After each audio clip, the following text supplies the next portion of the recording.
አንድ የምትወደውን ነገር ወይ መተው አለብህ ወይ ደግሞ ራስን ማሸነፍ አለብህ። የመኪና ካምፓኒ እመራለሁ ብዬ እጅግ እንደው በምንም አይነት በህልሜም በእውኔም የለም። በሃንዳይ ግሎባል ስታንዳርድ ኮሪያ ተሰራ፣ ኢትዮጵያ ተገጣጠመ አንድ ነው። ማኒፋክቸረሩ የሚፈልገው ምን ያህል ፓርት ሼር አይደለም፣ ምን ያህል ሪፕሬዘንቴሽን በዛ ማርኬት ያለው ምን ያህል ማርኬት ሼር አለ። አልቲሜት ትክክለኛ ፕሮፌሽናሊዝም ካምፓኒ ይሄንን ነው የሚያደርገው። እስከ መቼ ነው ቸርቻሪ የምንሆነው? በምንም አይነት እያመጣን ማለት ነው ወደ መገጣጠሚያ ፋብሪካ መግባት አለብን። እጅግ በጣም በፍጥነት ነው የሄድነው። ወደ 3S ፋሲሊቲ የገባ ነው በአንድ አመት ውስጥ ነው። ግብአቱ ካለ በቀን እስከ 50 መኪናዎች ይገጣጠማል። ግን ከዛም በኋላ ይሄዳል። ከፎሲል ፊውል ከኮንቬንሽናል ኢንጂን ወደ ኤሌክትሪክ በምትገባበት ጊዜ ፓኒክ ቢያደርግ እኔ ምንም አይገርመኝም። እና ትክክለኛም ነው ኮንሰርን። ሁሉም አንዴ ሙሉ ለሙሉ ባትሪ የደከመው ፓርት ብቻ እንደ ፓርት ቀይራል። ሙሉ ባትሪውን ልቀይር ብትል ሂውጅ ኮስት። ማንም ዲስትሪቢዩተርም ቢሆን ዋስትና ሰጣለው ይልም ስህተት ነው። ስለዚህ ከማኒፋክቸረር ያልገዛው መኪና ወይም ሪፕሬዘንቴሽን ከሌለ ዋስትና የለም ማለት ነው። ሰዎች የሚያውቁትን መስራት አለባቸው፣ የሚወዱትን መስራት አለባቸው። ማሸነፍ ደግሞ ስል ለሰው ልጆች ችግር የሚፈታ ወይም ደግሞ ጥቅም የሚሰጥ ምርት ማምረትና አገልግሎት መስጠት። ይሄንን ሆነ ደግሞ ትኩረት ሰጥተህ እስከሰራ ድረስ ምክንያቱም ማታንኳኮ ማታረገው እጅግ ጠባብ ሆነ ቀዳዳ ሁሉ ማድረግ ትችላለህ እንደ ነው። ኤፒሶድ ከመጀመሩ በፊት የፓርትነራችንን ማስታወቂያ ሰምተን እንመለሳለን። 3 ክሊክ በባንክ ታሪክ በአይነቱ አዲስ የሆነ በዳሽን ሱፐር አፕ ውስጥ የሚገኝ ኦንላይን መገበያያ 3 ጊዜ ብቻ በመጫን ያሻውትን ዕቃ የሚገበዩበት 3 ክሊክ የዳሽን ባንክ ሱፐር አፕ ተጠቃሚዎችን ንግዳቸውን በሚገባ ያስተዋውቃል፣ ለሚሊዮኖችም ተደራሽ ያደርጋል። ከዳሽን ባንክ ጋር አንድ እርምጃ ለመራመድ ዝግጁ የሆነ ነጋዴ የዳሽን ሱፐር አፕ ውስጥ የራሱን ሱቅ በመክፈት በርካቶች ጋር ይደርሳል። በባንኩ ዓለም ገንዘብ ከመላክና ከመቀበል ባለፈ አዳዲስ ዕቃዎችን ኦንላይን የማየት የመምረጥና የመግዛት ሂደትን ያቀላጥፋል። አልባሳት፣ የቆዳ ውጤቶች፣ የመዋቢያ ዕቃዎች፣ ሰዓት፣ ጌጣጌጦችና ሽቶዎች፣ በተጨማሪም የበዓል ግብአቶችን፣ ስጋ፣ ዶሮ፣ እንቁላልና አይብ የመሳሰሉትን መግዛትና ክፍያውንም እዛው ሱፐር አፕ ላይ መጨረስ ያስችላል።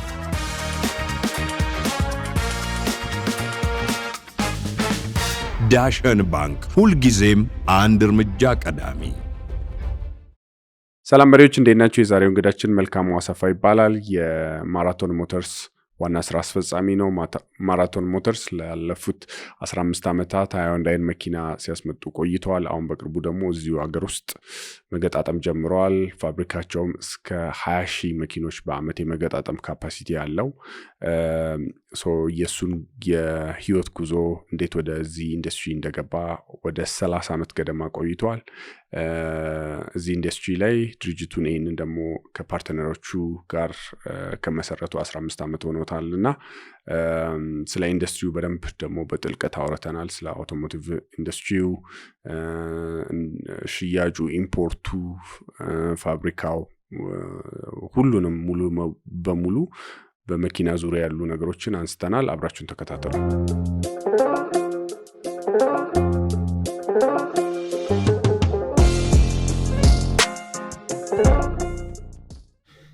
እጅግ በጣም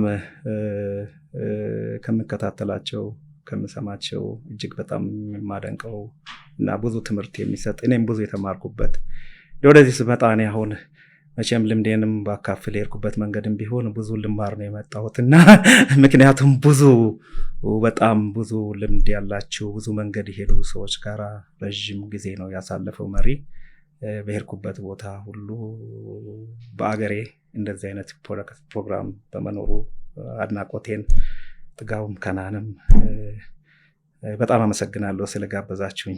እኛም በጣም እናመሰግናለን ጥሪያችንን አክብረህ ስለመጣ። እስካሁን ደግሞ ብዙ ስራ ላይ የተሳተፉ ሰዎች አምጥተናል። ከካሜራም በስተጀርባ ያወራን ነበርና በመኪናው ኢንዱስትሪ በመገጣጠም ይሁን በኢምፖርት በማድረግም በመሸጥም ብዙ እስካሁን ያመጣነው ሰው የለምና ስለ ኢንዱስትሪ ለመማር ስላንተም ጉዞ ለመማር እኛም ኦዲየንሳችንም አምሹር በጣም ጓጉተዋል። እስቲ እንዴት ወደዚህ ስራ እንደገባ መጀመሪያ ንገረንና ከዛ ደግሞ ስለ ኢንዱስትሪ እናወራለን። ጥሩ ነው። እኔ ደስ ይለኛል እንግዲህ በዚህ ዘርፍ ያለፍኩበትን ወይም ደግሞ ማቀውን እዚህ መጥቼ ለማካፈል ስለመጣው ደስ ብሎኛል። መኪና ውስጥ ወይም ደግሞ የመኪና ካምፓኒ እመራለሁ ብዬ እጅግ እንደው በምንም አይነት በህልሜም በሆኔም የለም። እኔ መኪናን ማቀው በምኖርበት አካባቢ በተወለድኩበት አካባቢ በዋናው መንገድ መኪና ሲያልፍ ትምህርት ቤት ሲሄድ ተሳፍሬበት ወይም ስመጣ ተቀምጬ ነው እንጂ ስለ መኪና ማቀው ነገር የለም። ግን ዛሬ ላይ ያንን ስለ መኪና ምንም እውቀት የሌለው ከመሳፈር ውጭ ከሚያውቀው ውጭ መልካሙ እንግዲህ ዛሬ ሀገራችን ውስጥ ትልቁ እንደውም በምስራቅ አፍሪካ ብቸኛው ነው። በአፍሪካም በጣም ውስን በሆኑ ሀገሮች የሃንዳይ ግሎባል ስታንዳርድ የሆነ ሃይቴክ የሆነ ተሽከርካሪ መገጣጠሚያ ፋብሪካን እንግዲህ አቋቁመን ይሄው ወደ 14 ሞዴል ኤሌክትሪክ መኪና ጨምሮ የሚመረትበትን ካምፓኒ እያገለገልኩ እየመራው እገኛለሁ እና ይሄ ነው። ስለዚህ ወደዚህ ስመጣ እንግዲህ ትምህርቴን በጣም ሰው ትንሽ ከተማ ይላታል። ትንሽ አይደለችም ለኔ። የተወለድኩበት አካባቢ ሲዳማ ክልል ውስጥ ዳሌ ወረዳ አፖስቶ ከተማ። አፖስቶ በጣም ብርቅዬ ፍራፍሬ ሀገር። ከዛ እንግዲህ እዛ ነው የተማርኩት የተወለድኩት እና ሚድል ስኩልም የጨረስኩት ከ1 እስከ 8 እዛ ነው። ግን ከዛ በኋላ ደግሞ ሃይ ስኩል የነበረው ይርጋለም ስለነበረ ከ9 እስከ 12 ያንን እየተመላለስን በእግራችን ነው ብዙ የምንሄደው። 5.5 ኪሎ ሜትር ነው ደርሶ መልስ 11 ኪሎ ሜትር ነው። እኔም ጓደኞቼም ወንድሞቼም መሰሎቻችን ሁላችንም እንግዲህ ያ ኢንዱራንስ ብዙ ነገር ያስተማረ ይመስለኛል። የዛ አካባቢ ልጆች ብዙ ጊዜ ትምህርታችንን ምንሰራው ሄደን ስንመለስ ስለሚመሽ ጥናቱን ምንጨርሰው እየተነጋገርን መንገድ ላይ ነው። ምክንያቱም መንገድ ላይ ነው የምናጠናው፣ እንጠያየቃለን፣ እንሄዳለን፣ ጨርሰን እንመጣለን እና ስለዚህ የዛ ውጤት የዛ ጊዜ የነበረው ቅኝት ወይም ዲሲፕሊን ወይም ድካም ለዛሬው ስኬት አድርጓል። አንድም የቤተሰቡ፣ ሁለተኛ በሚድል ስኩል የነበረው ሃይ ስኩል የነበረው አስተማሪዎች፣ ወንድሞች፣ አባቶች፣ እህቶች የዚህ ሁሉ ግብአት ነው ዛሬ ላይ ተሰብስቦ እንደዚህ ሆኖ የመጣው። ያን ከሆነ እንግዲህ በኋላ 12ኛ ክፍል ማትሪክ በጥሩ ውጤት ነው ያለፍኩት። አዲስ አበባ ዩኒቨርሲቲን ጆይን አደረግኩ። ሃይ ስኩል በነበርኩበት ጊዜ የሳይንስ ተማሪ ነኝ። ኬሚስትሪ ነው የምማረው። ጥሩ የኬሚስትሪ ተማሪ ነበርኩ እያስባለሁ በጊዜው። ባዮሎጂ፣ ፊዚክስ ወይም ማቴማቲክስ ነው ኤንድ አፕ ያደረግኩት 6 ኪሎ ነው እና የገባሁት ሶሻል ሳይንስ ቢዝነስ ማኔጅመንት ነው እንግዲህ ያጠናሁት። እውነትም ለመናገር ተቸግሬ ነበረ። የሳይንስ ተማሪ ሆነ ወደ ሶሻል ሳይንስ ስትሄድ በጣም ነው የምትቸገረው። ምክንያቱም የነበረ ባክግራውንድ አይጠፋም ከጭንቅላት፣ ፊዚክሱ አይጠፋም፣ ኬሚስትሪ አይጠፋም እና በኬሚስትሪ ይዞ ለመውጣት ነበር የኔ ሀሳብ። ግን አጋጣሚ ወደዛ ሄድኩና ቢዝነስ ማኔጅመንት ግራጁዌት አደረግኩ 1990 በፈረንጆቹ ግራጁዌት ነው ያደረግኩት። እንግዲህ ረዥም ጊዜ ነው ያኔ ከሃይ ስኩል ምናልባትም ያልፈው እንዳሁኑ አይደለም። 8 ተማሪ 6 ተማሪ ካለፈ በዲግሪ ፕሮግራም ትልቅ ነው። እንግዲህ በዛ ጊዜ ማትሪክ ስታልፍ በአዲስ ዘመን ጋዜጣ ሁሉ ስም ይወጣል እና የተመደብክበት ቦታ ሁሉ ይወጣል። ይወጣና በአዲስ ዘመን ጋዜጣ አሁን ወደዛ ተመልሷል። ወደዛ ወጣና እከሌ እዚህ ዩኒቨርሲቲ ከዚህ ትምህርት ቤት ተመድቧል የሚል አለና በጣም ብርቅ ነው። ትተዋወቃለህ። ማን ከማን እንደሄደ ከየት እንደተገናኘ በጣም ነው የምትተዋወቀው። ስለዚህ እንግዲህ ይሄ ሁሉ አለ። ይሄ ሁሉ ስሪት አለ። የቤተሰብ ስሪት አለ። ሚድል ስኩል ያለው አለ፣ ሃይ ስኩል ያለው አለ፣ መንገድ አለ፣ ዩኒቨርሲቲ ውስጥ ጓደኞች አለ፣ አስተማሪዎች አሉ። ስራም ላይ ስትመጣ እንደዚህ የገባህበት ሁሉ ስሪት ተጠራቅሞ ነው ያለፍክበትን መንገድ ሁሉ የሚያስተምርና ዛሬ የደረስክበት። ስለዚህ ይሄን ሁሉ በማቀበት ጊዜ እኔ በመኪና መመላለስ ነው። እንዴት አድርጌ ነው ስለ መኪና ማስበው? አንደኛ የሶሻል ሳይንስ ተማሪ ነኝ። መኪና ውስጥ የሚገቡት የሜካኒካል ኢንጂነር ወይም አውቶሞቲቭ ኢንጂነር ወይም ደግሞ እንደዚሁ በቲቤት ወይም ደግሞ በተግባር ያለፉ ናቸው እና እንግዲህ ይሄ ሆኖ ግራጁዌት ካደረግኩ በኋላ ያው ፕራይቬት ካምፓኒ ነው የገባሁት። የሞኢንኮ በሴልስ ኦፊሰር ሴልስ ሬፕ ሆኜ ነው እና የገባሁት። ግራ ገባኝ። እዛ ተቀጠርኩ። ኢንተርቪው አድርጌ ነው የገባሁት። ኢንተርቪውን አልፌ ነው የገባሁት። ከዛ በኋላ ግን መኪና ለመሸጥ ሴልስ ሪፕሬዘንታቲቭ ስትሆን በጣም አስቸጋሪ ነው። ምክንያቱም ደንበኛው ከአንተ የተሻለ እውቀት አለው፣ ስለ መኪና ያውቃል፣ ማወቅ አለበት፣ ፕሮዳክት ኖሌጁ ያስፈልጋል። ስለዚህ ምንድን ነው ያደረግኩት? ጠየቅኩና የተቀጠርኩ እባካችሁ እኔ ስለ መኪና ማቀው ነገር የለም፣ መሸጥም አልችልም። ስለዚህ መካኒክ እንደው ለ6 ወርም ቢሆን ወረድ ብዬ እንድሰራ ወደዛ ላኩኝ ነው ያልኩት። ይሄን ነው ያደረኩትና አንተ ግራጁዌት አድርገሃልና እንደ ሴልስ ሬፕ ነው የቀጠርን፣ ከረባት አስራ አይሆንም እንዴት ትሄዳለህ እዛ ብሉ ኮላር ተባልኩ። በፍጹም ኢንሲስት አደረኩ። እንደው ረዳት ሆኜ ጎማ መቀየር፣ ቱልሶች ማቀበል እሱን ሰራው። ከዛ ደግሞ 6 ወር ይሄን ከጨረስኩ በኋላ ተመልሼ ፓርት ውስጥ እንደዚሁ ፒከር ሆኖ ስለ ፓርት መማር፣ ይሄንን እያደረኩ ማኔጅመንቱ አለ፣ ሴልሱ እንትኑ አለ። ይሄን እያደረኩ ተመልሼ ፕሮዳክት ኖሌጅን ለማግኘት በቃ። ምክንያቱም ደንበኛው ወይ የሚመጣው ታፍ ነው። ኢንጂን ዲስፕሌስመንት የሚባል ነገር አላቅም፣ ሆርስ ፓወር የሚባል ነገር አላቅም፣ ግራውንድ ክሊራንስ የሚባል ነገር አላቅም። ስለዚህ ይሄን ሁሉ ማጥናትና ወደዚህ ባይ ዲፎልት መምጣት። ስራን እየሰራ ነው ወይስ በቃ ሙሉ ለሙሉ ጥናት ገባ ከሜን ኮርስ? ስራዬንም እየሰራው እንግዲህ ይሄን ማድረግ ነው። ይሄ እንግዲህ ትልቅ ዲሲፕሊን ይጠይቃልና ይሄ ነው የሆነው። ለዚህ አመጣጡ ደግሞ ሳስበው ብዙ ነገሮችን ስታስበው አንድ የምትወደውን ነገር ወይ መተው አለብህ ወይ ደግሞ ራስን ማሸነፍ አለብህ። እኔ ባለፍኩባቸው የስራ ዓለሞች ሁሉ መጀመሪያ የሚከብደውም እንደው ማኔጅመንት ላይም ከባድ ሆኖ ያየሁት ራስን መግራትና ራስን ማሸነፍ ነው። ቢኮዝ ራሱን ያሸነፈ በምንም አይነት ሌላውን ነገር ሁሉ ማኔጅ ሊያደርግ ይችላል ብዬ ነው። ጥበቡ የሚጀምረው እዛ ላይ ነው። ቢኮዝ ብዙ ነገሮች ያማልላሉ፣ ብዙ ነገሮች ያስፈልጉሃል፣ ብዙ ነገሮች ታጣለ። ለምሳሌ በሶሻል ታጣለ፣ በጓደኞች ታጣለ። ያ ሁሉ ዲሲፕሊን አንድ የሆነ የምትወደውን ነገር መተው አለብህ። ለዛ ግን እድሜ ሁሉ ይፈታተንሃል እኮ እድሜ ይፈታተንሃል። ብዙ ነገሮች አሉ። እነዚህን ሁሉ ትተህ ራስን ማሸነፍ ሲችል ትክክለኛ መንገድ ላይ እንዳለ ታውቀዋለህ። የሚከብደውም እሱ ነው። አሁንም ያየሁት እሱ ነው። አሁንም በደረስኩበት ደረጃ እሱ ነው። ከዛ ያው ሞይንኮ ገባው፣ ሴልስ ሬፕ ሆኜ ሰራው። ወዲያውኑ ፒክ አደረግኩ። ትንሽ ቴክኒካሊም ቢከብደኝ እንግዲህ አርቱም ስላለ ያም ስላለ እንደቆየው ሞይንኮ ላይ 1 ዓመት እንደቆየው ነው። ትንሽ ነገር መጻፍ አለብኝ ብዬ ካምፓኒ ውስጥ የተጻፈ ነገር የለም። ትንሽ እንደው ስለ ካምፓኒውም ስትራክቸር ስለምንም የሆነች ነገር ጻፍ አደረግኩና አቀረብኩ። በዛ ጊዜ ማኔጂንግ ዳይሬክተር የነበሩት ስቲል ሞይንኮ ያው ኢንችኬፕ ካምፓኒ ነው፣ የብሪቲሽ ካምፓኒ ነው፣ ፕሮዳክቱ ነው የጃፓን። ስለዚህ ስቴኩ ከፍተኛው ባለቤቱ ያው ኢንችኬፕ ነው የሚባለው። ኤክስፓትሬቶች ናቸው የሚመጡት። አፕሪሺየት አደረጉ፣ ያንን አዩ፣ ሞራል እየተነቃቃ መጣ ማለት ነው። ስለዚህ ትክክለኛ መንገድ ላይ መግባቴን ካየሁ በኋላ 1 ዓመት ተኩል እንደሰራው ተመልሼ ወደ ኒያላ ሞተርስ ሄድኩ። የሄድኩበትን መንገድ እንግዲህ እዛ የተሻለ ኦፈርም ሰጡኝ። እዛው የነበሩበት መኪናም ተሰጠኝ። ዳትሰን መኪና 120 ዋይ አሁን መንገድ ላይ ላይታይ ይችላል። ያ ተደረገና ትንሽ ከፍ ባለ ፖዚሽን ሄድኩ። ምክንያቱም የሆነው ምንድነው ሞይንኮን ጥናት አድርጌ ፕሮሞት አደረግኩ። ወዲያውኑ ከሴልስ ሪፕ ወደ ሴልስ ኮኦርዲኔተር ሳልፍ የተወሰነ ጊዜ ቆየ። ያ ፕሮሞሽን ቶሎ ሳይመጣ ሲቀር እኔ ፈልጌ ሳይሆን ያው ሰዎች ፈልገው እዛ የነበሩ ንክተር ሲሉኝ ሄድኩ። ወጣትነት ስለነበረ 3 ዓመት እዛ ቆየው ነው ኒያላ ሞተርስ። መሄዴ ግን እንደው እጅግ በጣም ነው የረዳኝ። ጥሩ ነው እዛ መቆየቴ። ኤግዛክትሊ ለምን ጥሩ ጥያቄ ነው። እና 93 ማርች 15 ጆይን አረኩ ኒያላ ሞተርስ እስከ 96 15 ማርች ድረስ እዛ ቆየው።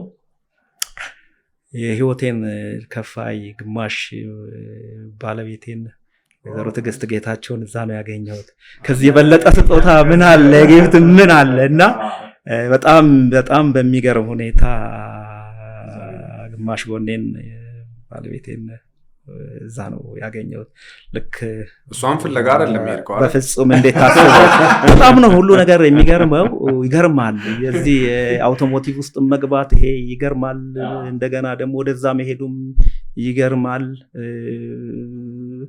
ይሄም ደግሞ እንደዚህ መገናኘቱና እሷን ማግኘቴ እንግዲህ ነው ህይወቴ የመጨረሻ ስኬት የምትለው ነው። ከዛ በኋላ እንግዲህ ከባለቤቴ ጋር ከተገናኘን በኋላ ሰርጋችንን እዛ ላረግ ነው እዛ ያለን እኔ ለቀኩና ሞኢንኮ ደግሞ ምክንያቱም እኔ ከሄድኩ በኋላ ማርኬት ሼሩን ሊድ አደረገ ኒያላ ሞተርስ ኒሳን።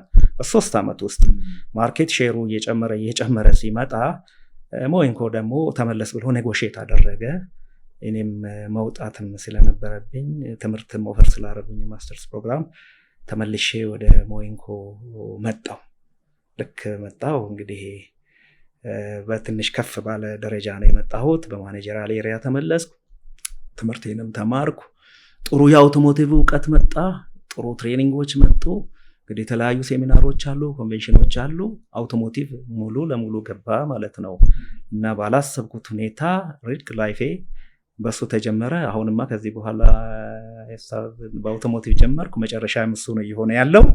ሌላ ምንም የለም። ሶሊድ የሆነ ፎከስድ የሆነ አውቶሞቲቭ ጉዞ ነው ያለኝና አሁን ወደ 30 ዓመት ነው የሚሆነው የአውቶሞቲቭ ጉዞ። ቀላል አይደለም እና ይህንን ይዘን እንግዲህ እኔ በአንድ ነገር አምናለሁ። ያለህበት ቦታ ላይ መለወጥ ለዛ ደግሞ ዝግጁ መሆን፣ ኢምፓክት ፈጥሬ ተጽዕኖ ፈጥሬ በጎ ተጽዕኖ ፈጥሬ ለሰዎች የሚጠቅም ምርትን ወይም አገልግሎትን የመስጠት ብቃትን ማምጣት አለብኝ ብዬ ነው ማምነው። ነገሮችን ማሳደር አልፈልግም። በምንም አይነት በሙሉ ኤነርጂ እና በሙሉ ፓሽን ነው የሚሄደው። አሁንም እንደዚህ የኩበት መንገድም የሚያሳየው ይሄንን ነው። ስለዚህ ይሄ ሲሆን በተለይ ኤነርጂው እንግዲህ በጣም ጨመረ እና ባለቤቴ ትዳር መስርተን ከተጋባን በኋላ በፊት ብቻ የነበረው ተጨምሮ መጣ። በጣም በሚያስደምም ሁኔታ ሞይንኮ በነበርኩበት ጊዜ ሴልስ ኮኦርዲኔተር፣ እንደገና ደግሞ የቴንደር ማኔጀር፣ የማርኬቲንግ ማኔጀር፣ ቴንደር ኤንድ ማርኬቲንግ ማኔጀር፣ መጨረሻ ላይ 2008 በፈረንጆቹ 9 ከሞይንኮ እስከወጣ ድረስ የአውቶሞቲቭ ሆል ኦፕሬሽኑ ማናጀር ነበርኩ። የአውቶሞቲቭ ሴልስ ማናጀሩ እንግዲህ አውቶሞቲቭ ትልቁ ማለት የመኪና ሽያጩ ማለት ነው። ያ ትልቅ ኦፕሬሽን ነው። እሱን ወደ አይ ቲንክ 12 ወይም 10 ዓመት እሱን ነው ስመራ የነበረው። ከዛ በኋላ ነው እንግዲህ ወደዚህ ደግሞ ወደ ሃንዳይ መጣ። አንድም ቀን እኔ በሰራሁበት ቦታ ኔጎሼት አድርጌ አላቅም። ተጠይቄ ካልሆነ ለኔ ይሄ ያስፈልገኛል፣ ይሄን አድርጉልኝ፣ ይሄን ስጡኝ አንድም ቀን ብዬ አላቅም። ግን ለስራው መስተካከልና ለስራው ትጋትና አብሮኝ ለሚሰራው ለቲሜ ግን ፋይተር ነኝ። ምክንያቱም በጣም በጣም በጣም ፎካል ፖይንቴ ሁሌ ቲም ነው። ፎካል ፖይንቴ ሁሌ ሰው ነው። ፎካል ፖይንቴ አሁንም ይሄ ነው። ምክንያቱም ለውጦች ሁሉ እድገቶች መሰረቱ የሚሆነው ሴንተር ካደረግን ነው፣ ማዕከል ካደረግን ነው ብዬ ነው ማስበው። ሰዎች በሚል ደንበኛም ስታፌም ቲሜም አብሮኝ የሚሰራውን ማዕከል ካደረግ የማትበረግደው የማትሰራው ነገር የለም። ሆል ፎካል ፖይንት አቴንሽኔ እዛ ላይ ነው። ይሄ እንግዲህ ምንድነው ይሄ ያለ ልክ መጨረሻ ላይ 2008 ወንድሜ ልበለው ኃይልሽ ያው ሞይንኮ የመጀመሪያው የግሬት ኢትዮጵያን ረን ታይትል ስፖንሰር ነው ለብዙ ጊዜ። እዛ ነው የተገናኘ ነው። እዛ ነው የምንተዋወቀው፣ እዛ ነው የሚያቀኝና እኔ ከዛ በፊት እጅግ በጣም ብዙ ኦፈሮች አሉኝ በአውቶሞቲቭ ላይ እንስራ የሚል ብዙ ማቃቸው ሰዎች እንስራ ነው። ግን እንስራ ከማጋር ትሰራለህ ነው ወይስ ብቻህን ትሰራለህ? ሰው እንሰራለህ? እጅግ በጣም እና ከማደንቀው ሰው መሃል ነው ልጅ ስራ እንሰራለን ብሎ መጀመሪያ ላይ እኔና እሱ ፊት ለፊት አልተገናኘንም። በሰው በኩል እሱን ፈራ ተባ እያለ ሲልከኝ በጣም ነው ደስ ያለኝ። ከኃይሌ ጋር መስራት ከኃይልሽ ጋር መስራት ብዙ ነገር የምትማርበት ነው እና ኢሚዲየትሊ ሬዚግኔሽን አቅርቤ ሲሄድ ሬዚግኔሽን አቀረብክ ነው የተባልኩት እዛ ካምፓኒ ውስጥ። አዎ ይህን ሳቀርብ ግን ለመደራደርም አይደለም፣ ፖዚሽን ፈልጌም አይደለም፣ ደሞዝ እንዲጨመርም አድርጌም አይደለም። እንደራደር ወይም ደግሞ ይሄን ፖዚሽን እንሰጣለን ሁሉ ቢባል እዛ ካምፓኒ ነው ይሄ ስብናም የለኝም። ደግሞ ጥቅም ፈልጌ አይደለም ፖዚሽን መወስደው፣ በሜሪት ነው መሄደው። ጀስት እንደው ማቆም ስላለብኝ ነው እዚህ ደረጃ። ኤፒሶድ ይቀጥላል። የፓርትነራችን ማስታወቂያ ሰምተን እንመለሳለን። በውጭ ለሚኖሩ ወገኖች አገር ቤት ላለ ወዳጅ ዘመድ ገንዘብ በነፃ የሚልኩበት ፈጣኑ መተግበሪያ ቴሌብር ሬሚት። ነዋሪነቱ የት ነው? አሜሪካ፣ ካናዳ፣ እስራኤል፣ ሳውዲ አረቢያ አሊያም ደግሞ ዩናይትድ አረብ ኤምሬትስ፣ ዩናይትድ ኪንግደም፣ ደቡብ አፍሪካ፣ ጣሊያን ወይም ስዊድን፣ እርሶ ብቻ የቴሌብር ሬሚት መተግበሪያን በእጅ ስልኮ ላይ በመጫን ሀገር ቤት ላለ ወዳጅ ዘመድ ገንዘብ ሲልኩ ገንዘቡ በተላከበት ቅጽበት በዕለቱ የአቢሲኒያ ባንክ ምንዛሬ ባዩ እጅ ደርሳል። ቴሌብር ሬሚት። ቴሌብር ፈጣን፣ ቀላል፣ ምቹና አስተማማኝ። ኢትዮ ቴሌኮም። ከኃይሌ ግን ኔጎሽት አድርጋችሁ ነበረ ሁሉም ነገሮች ወይስ እንዲሁ? አክቹዋሊ ተነጋግረናል። ግን ምን አለ እዛ ከኃይሌሽ ጋራም ከመድረሴ በፊት እኔም ራሴ ዝግጁ ነበርኩ። ኦልሬዲ ጨርሻለሁ። ለመጀመሪያ ያሰብክ ነበር? አዎ አክቹዋሊ ለመጀመሪያ ያሰብኩትም አዲስ አበባ ውስጥም ባይሆን ሳውዘርን አውቶሞቲቭ ሴንተር ሐዋሳ ላይ ዝግጅት እያደረኩ ነበረ እና አውቶሞቲቭ ነው ምክንያቱም የኔ ትልቁ እንትኔ እሱ ስለሆነ መውጣት አለብኝ። ምክንያቱም ከዚህ በኋላ ባለኝ ልምድና ባለኝ ትምህርት በጎ ተጽዕኖ ለሰዎች ከኔ ውጪ ራሴን ማሸነፍ ችያለሁ። ከዚህ በኋላ ደግሞ ለሌላው ደግሞ ሌሰን መስጠት፣ ለሌላው ደግሞ ለሰዎች ደግሞ ለኔም አይነቶቹ መትረፍና ሌላውን ማምጣት ነው። ስለዚህ በዛ መስመር ካልሄድኩ ይሄ በቂ ነው እና ወስኜ ነበረ። እኔም ባለቤቴም እጅግ በጣም ጀግና ናቸው። ካንዱ ኤት ነው የሚሉት። ልጆቼም ትንንሽ ነበሩ። ያው በዛ ደረጃም ኖሮ ይሄንን አናላይዝ ማድረግ ባይችሉም ያውቁ ነበረ እና በጣም ኢነርጂው ስላለ ለምን ነው። በዚህ አጋጣሚ ደግሞ ይሄ መጣና እንስራ ሲባል ደስታውንም አልቻልኩትም። ተነጋገርን። ግን ይሄን አድርጌ ሄጄ ኃይልሽ ጋራ ስናወራ ደነገጠ።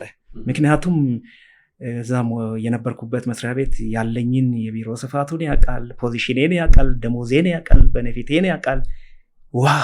ለቀመጣ እኔ አሁን አለ ደነገጠ። ምክንያቱም እንደዛ አይነት ውሳኔ ያረጋል ብሎ አልጠበቀም፣ አላሰበ ነው። ኃይልሽ ዛሬ ላይ እኔም ሆንኩ አንተም ማናችንም ከምንበላው እንጀራ ከዚህ ካለን ያለፍን ሰዎች ነን። ለሌላው ማረግና መትረፍ በሚንችልበት ትምህርቱ አለ፣ ልምዱ አለ፣ መንገዱ አለ። መወደው ስራ ነው፣ ማቀው ስራ ነው፣ ማሸነፈው ስራ ነው። በዚያ ምናለሁ እኔ ሰዎች የሚያውቁትን መስራት አለባቸው፣ የሚወዱትን መስራት አለባቸው። ማሸነፍ ደግሞ ስል ለሰው ልጆች ችግር የሚፈታ ወይም ደግሞ ጥቅም የሚሰጥ ምርት ማምረትና አገልግሎት መስጠት። ይሄንን ሆነ ደግሞ ትኩረት ሰጥተህ እስከሰራ ድረስ ምክንያቱም ማታንኳኮ ማታረገው እጅግ ጠባብ ሆነ ቀዳዳ ሁሉ ማድረግ ትችላለህ ፊልድ ነው። ስለዚህ ይሄ እምነት ስላለኝ ነው። ግን 2008 እና 2009 በጣም አስቸጋሪ ጊዜ ነበር። ዓለም ምናልባት ወደ ኋላ ተመልሰን ፋይናንሻል ክራይሲስ አለ፣ ኢኮኖሚክ ክራይሲስ አለ።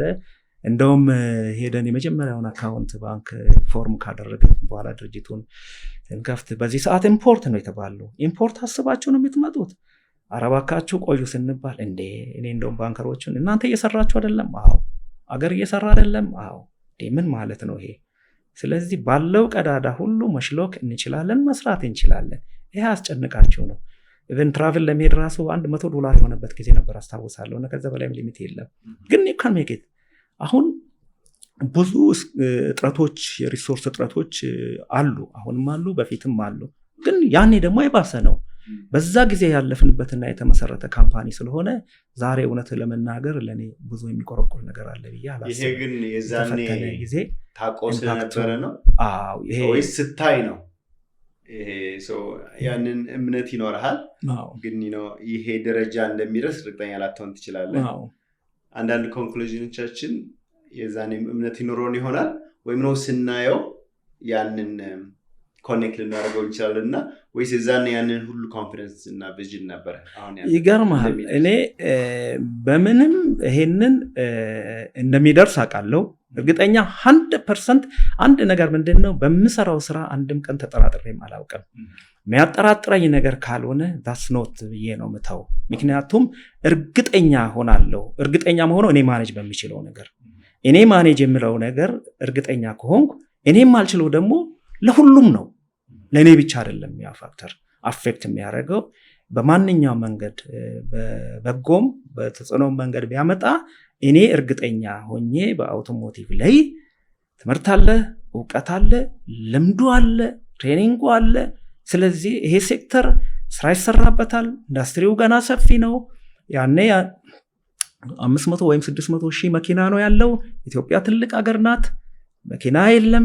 መኪና ኢንዱስትሪው አልሰፋም፣ ኮንሰርቬቲቭ ነው። ይሄ ኢንዱስትሪ መለወጥ አለብኝ ብዬ ነው የተነሳሁት። እውነትም ደግሞ ልክ የመጀመሪያውን ሲንጀምር ኢንዱስትሪው ኮንሰርቬቲቭ ነው። ስቲል እንደዛ ነው የአውቶሞቲቭ ኢንዱስትሪ። ቢኮዝ ፕሮፌሽናሊ የሰለጠነ የአውቶሞቲቭ ፈርም አልነበረም። አሁንም ይቀረዋል። አሁንም ገና ነው። እኛም የደረስንበት ገና ነው። አውቶሞቲቭ በጣም ብዙ ነው ስራውና ራሱን ደንበኛ መጥቶ ራሱን በደንብ አይቶ ወይም ደግሞ ነካክቶ ፈትሾ ፊሊንጉን አድርጎ ሜጋ የሆነ ሾሩም አሁንም አታይም። በደንብ አድርጎ ነው ፈትሾ ቴስት ድራይቭ አድርጎ። ሌላ ሀገር እንደዛ ነው። ከዛም ደግሞ እንደዚሁ ድህረ ሽያጭ ላይ ደግሞ ኮንፊደንስ ሰጥተህ የፓርት አቅርቦቱን በደንብ አድርገህ ጥገና ማዕከሉንም የቦዲውንም በለው እንደዚሁ ደግሞ የሰርቪስ ፔሪዲካል ሰርቪስ እና ሜንቴናንስ ሰርቪስ የሚባል አለ። ያንን በሰለጠነ መንገድ ሰጥቶ የሚሰጥ የለም። ከዛ ደግሞ አልፎ ዋስትና ሲጨመርበት ዋስትናውን መብቱን ጠይቆ ዋስትናውን ዲፌክት ካለ ኤክሰርሳይዝ የሚያደርግበት የለም። አውቶሞቲቭ ማለት መኪና መሸጥ ብቻ አይደለም። አውቶሞቲቭ ማለት 3S ፕላስ ዋራንቲ ነው የሚባለው። አንዱ የመጀመሪያው ኤስ ሴልስ ኦፍ ካርስ ነው which is in the showroom። ሁለተኛው ሴልስ ኦፍ ፓርትስ ነው። ሶስተኛው ደግሞ እንደዚሁ የሰርቪስ ሽያጭ ነው። ሲጨመር ደግሞ ምን ይሆናል? ዋስትና ይኖረዋል። ከዛም የተሻገረ ማለት ነው። አውቶሞቲቭ ሲጠቃለል እነዚህን ሁሉ ፓኬጆች የያዘ ነው። በእነዚህ ፓኬጆች መሃል ሁሉ እጅግ በጣም ብዙ የሰለጠኑ ልምድ ያላቸው ሰዎች አሉ። ልክ መኪና እንደ ሰው እንውሰደው። የሰው ልጅ ሕክምና ያስፈልገዋል። የሰው ልጅ ደግሞ ጤናው ቼክ ይደረጋል። መኪናም is a living product እንደዛ ነው፣ ቼክ መደረግ አለበት። ሆስፒታል የሚሄደው ሰው መኪናም እኮ ገራጅ ሲሄድ ንጹህ ሆስፒታል ንጹህ ገራጅ ያስፈልገዋል። ምክንያቱም ገራጅ ሲባል ወይም ደግሞ የመኪና ወርክሾፕ ሲባል የግድ ግሪስ መሆን የለበት፣ የተቃጠለ ዘይት ማየት የለብን። ድሮ ጉድጓድ ውስጥ ሆነን ምሰራ አሁን የለም። አሁን ማሽኖች አሉ፣ ዌስቶች አሉ፣ ሊፍቶች አሉ። ኢቭን ማጥበቂያውና መፍቻው ራሱ ኤሌክትሪካል ሲስተም ነው። ቶርክ አጀስትመንት አለ። በዚህ ደረጃ ደርሷል። ስለዚህ ይሄ ሁሉ ተያይዞ በዚህ ደረጃ መምጣት አለበት። እሱም ሳይሆን ለምሳሌ የስፔክ ዲስክሪሚኔሽን አለ። ሌላ አገር አውሮፓ ሀገር የምታገኘው፣ ኤዥያ ሀገር የምታገኘው፣ አሜሪካ የምታገኘው፣ አፍሪካ ሀገር፣ ኢትዮጵያ ሀገር የምታገኘው የተለያየ ነው። ስፔኩ የምትፈልገውን አታገኝም። እነዚህን ሁሉ ኦፕሽኖች ስታንዳርዳቸውን ማምጣት ያስፈልጋል። ለምሳሌ አንድ ነገር ባነሳ the same ሞዴል ይሆንና ያንን ሞዴል በ20-30 አይነት ልታመጣው ይችላል። አንድ መኪና አንድ ሞዴል ነው። ምሳሌ ባነሳ አሁን የምንሸጣቸው መኪናዎች መሃል ክሬታ ወይም ደግሞ ቱሰን አለ፣ ወይም ደግሞ ሰንታፌ አለ። ያን ሰንታፌ ወይም ቱሰን ወይም ደግሞ ዋቴቨር አክሰንትም በ50 ሞዴል ማድረግ ይቻላል። ባዶን መኪና ማምጣት ይቻላል። የተወሰነ ኦፕሽኖች ይሄን አድርጎ it's all about ቢልድ ባደረግ ቁጥር ኦፕሽኖችን ነው የምትገዛው። ከዛ ውስጥ ደግሞ በጣም ሜጀር የሆኑ የሴፍቲ ፊቸሮች ኤርባግ አሉ፣ ኤቢኤስ አሉ። እነዚህ ነገሮች ሁሉ አሉ። እነዚህ ነገሮች ይለያሉ። ሌላ ሀገር ታገኛለህ፣ እዚህ የለም። እዚህ ታገኛለህ፣ እዛ የለም። ከዛ ግን ትልቁ ሴፍቲ አሁን ነው ስታንዳርድ እየሆነ የመጣው። ሌላ ሀገር አለ፣ እኛ ሀገር ምክንያቱም ኤርባግ መክተት የሴፍቲ ፊቸሮችን ማምጣት ዋጋውን ይጨምራል። በቅርብ ጊዜ ነው፣ ምናልባት 10 ወይም 12 ዓመት ቢሆን ነው ኤርባግ በቅርብ ነው የመጣው። ኤርባግ በቅርብ ነው የመጣው። ኤርባግም ሲሆን እኮ ድራይቨር እና እንደገና ፓሴንጀር አለ። ከዛ አልፎ አሁን ስንት ኤርባግ 18-20 ኤርባጎች አሉ። እኔ አለ፣ እዚህ ላይ አለ፣ ትከሻ አለ፣ ደረት ላይ አለ፣ ይሄ ሁሉ አለ። እነዚህ ሁሉ ያው ኦፕሽኖች ናቸውና ብዙ እውቀቶችን ይፈልጋል። ከሱ ሌላ ግን ፊውል ስፔክ የሚባል አለ። ፊውል ስፔክ is very important መኪና ላይ። ምክንያቱም ለዚህ አገር ተብሎ የሚመጣ መኪና የዚህ አገርን የፊውል ስፔክ ማሟላት አለበት።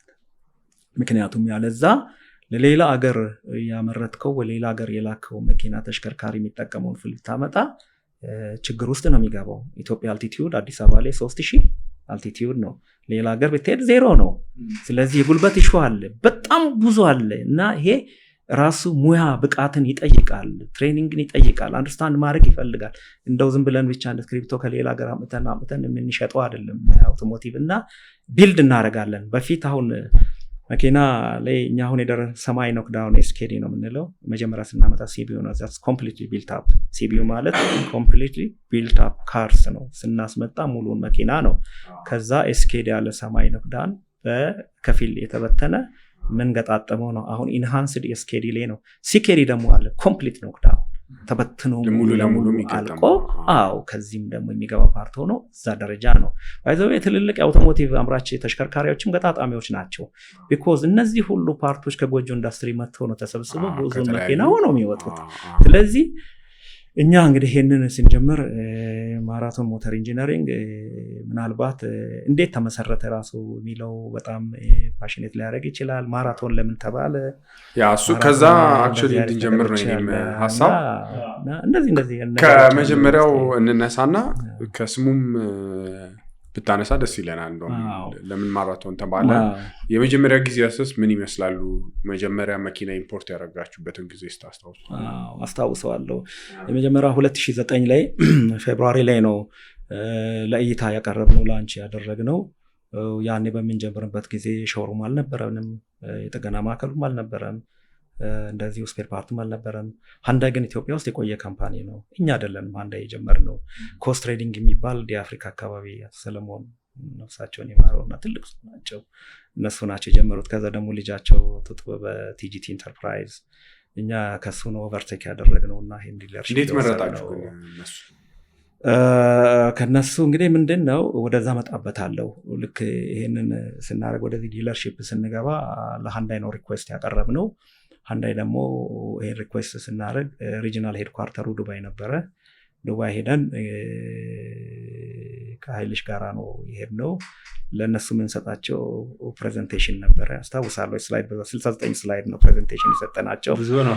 አዎ እንግዲህ እሱን ካዩ በኋላ እዛ የነበረው ኦሪጂናል ሄድኳርተር ዳይሬክተሩ ዘሪዝ ነው ምንም ሌላ ምርጫም የለንም፣ የምንሰራው ከእናንተ ጋራ ነው። ሃይሊ ፕሮፌሽናል፣ አንደኛ ግሎባል ሂሮ ነው ኃይልሽ። ብራንድ ኔሙ ሃንዳይ ብራንድ ኔም አለ፣ የኃይልሽ ብራንድ ኔም አለ፣ ፕሮፌሽናሊዝም አለ። የኔ የማን ፍሮም ቶዮታ ቀላል አይደለም፣ ያለው ልምድ አለ። ስለዚህ ይህን ይዘን ነው እንገባሉ። ምክንያቱም የነበረው ዲስትሪቢዩተር ትንሽ የፖስት አፍተር የድህረ ሽያጭ አገልግሎቱ የደከመ ስለነበረ የሃንዳይ ተሽከርካሪዎች ብዙ መንገድ ላይ አይታዩ ነበረ። የፓርት አገልግሎታቸው ደካማ ነበረ። የጥገና ማዕከሉ እንደዚሁ ደካማ ነበረ። ስለዚህ ተደብቀው ነበረ። እነዚህን እንግዲህ ማውጣት ነው እና ካምፓኒ ላይ አንድ ያየሁት ያሉት ምንድነው 3 ነገሮች አሉ ያስባለው። አንድ አዲስ ካምፓኒ ፎርም ማድረግ፣ አዲስ ብራንድ እንደ አዲስ ይዞ መነሳት። ሁለተኛው ደግሞ እንደዚሁ ውስጥ ጠፍቶ ወይም ደግሞ የደከመውን ማንሳት። አንዱ እሱ ነው፣ እኛ ገባንበት እሱ ነው። አዲስ መፍጠሩና አዲስ ብራንድ ይዞ መምጣት ምንም ችግር የለውም፣ ቀላል ነው።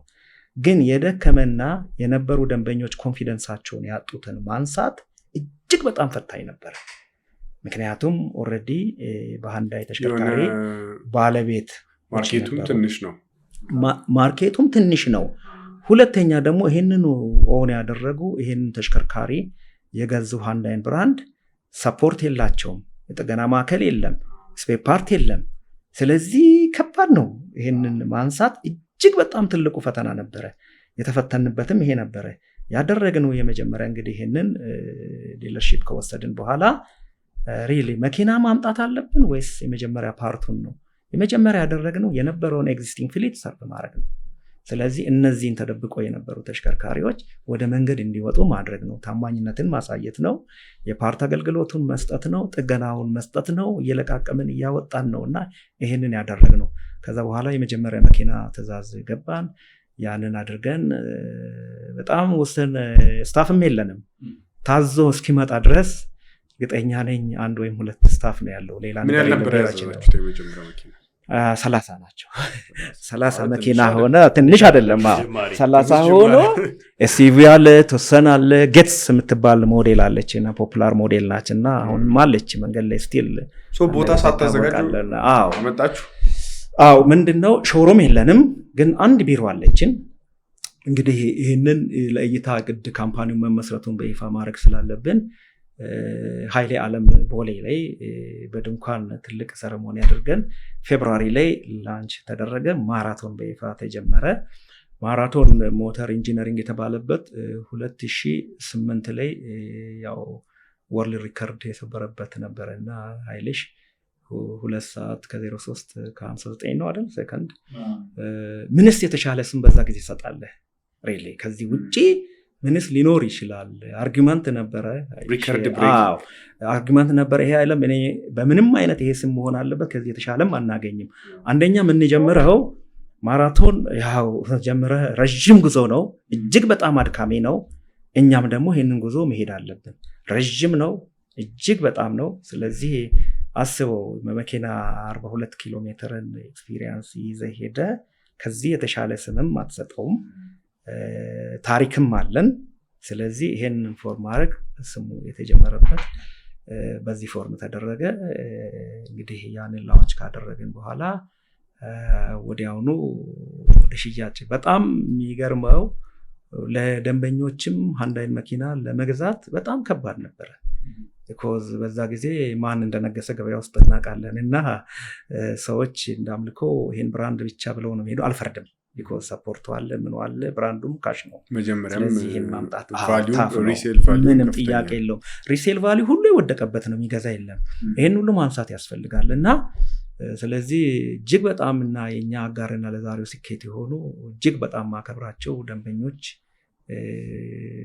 የሴልስማን ሺፔን አይተው ነው እንደው ባለ አገላለጽ እስቲ ላንተ ስል እንሞክረው ብለው ነው ፕሮፎርማ የወሰዱት እና በጣም የሚገርሙ የመጀመሪያ መኪና የወሰዱን ኤች1 ሚኒባስ አለ፣ ጌትስ አለ፣ ቱክሰን አለ። ይሄ ነው የሆነው።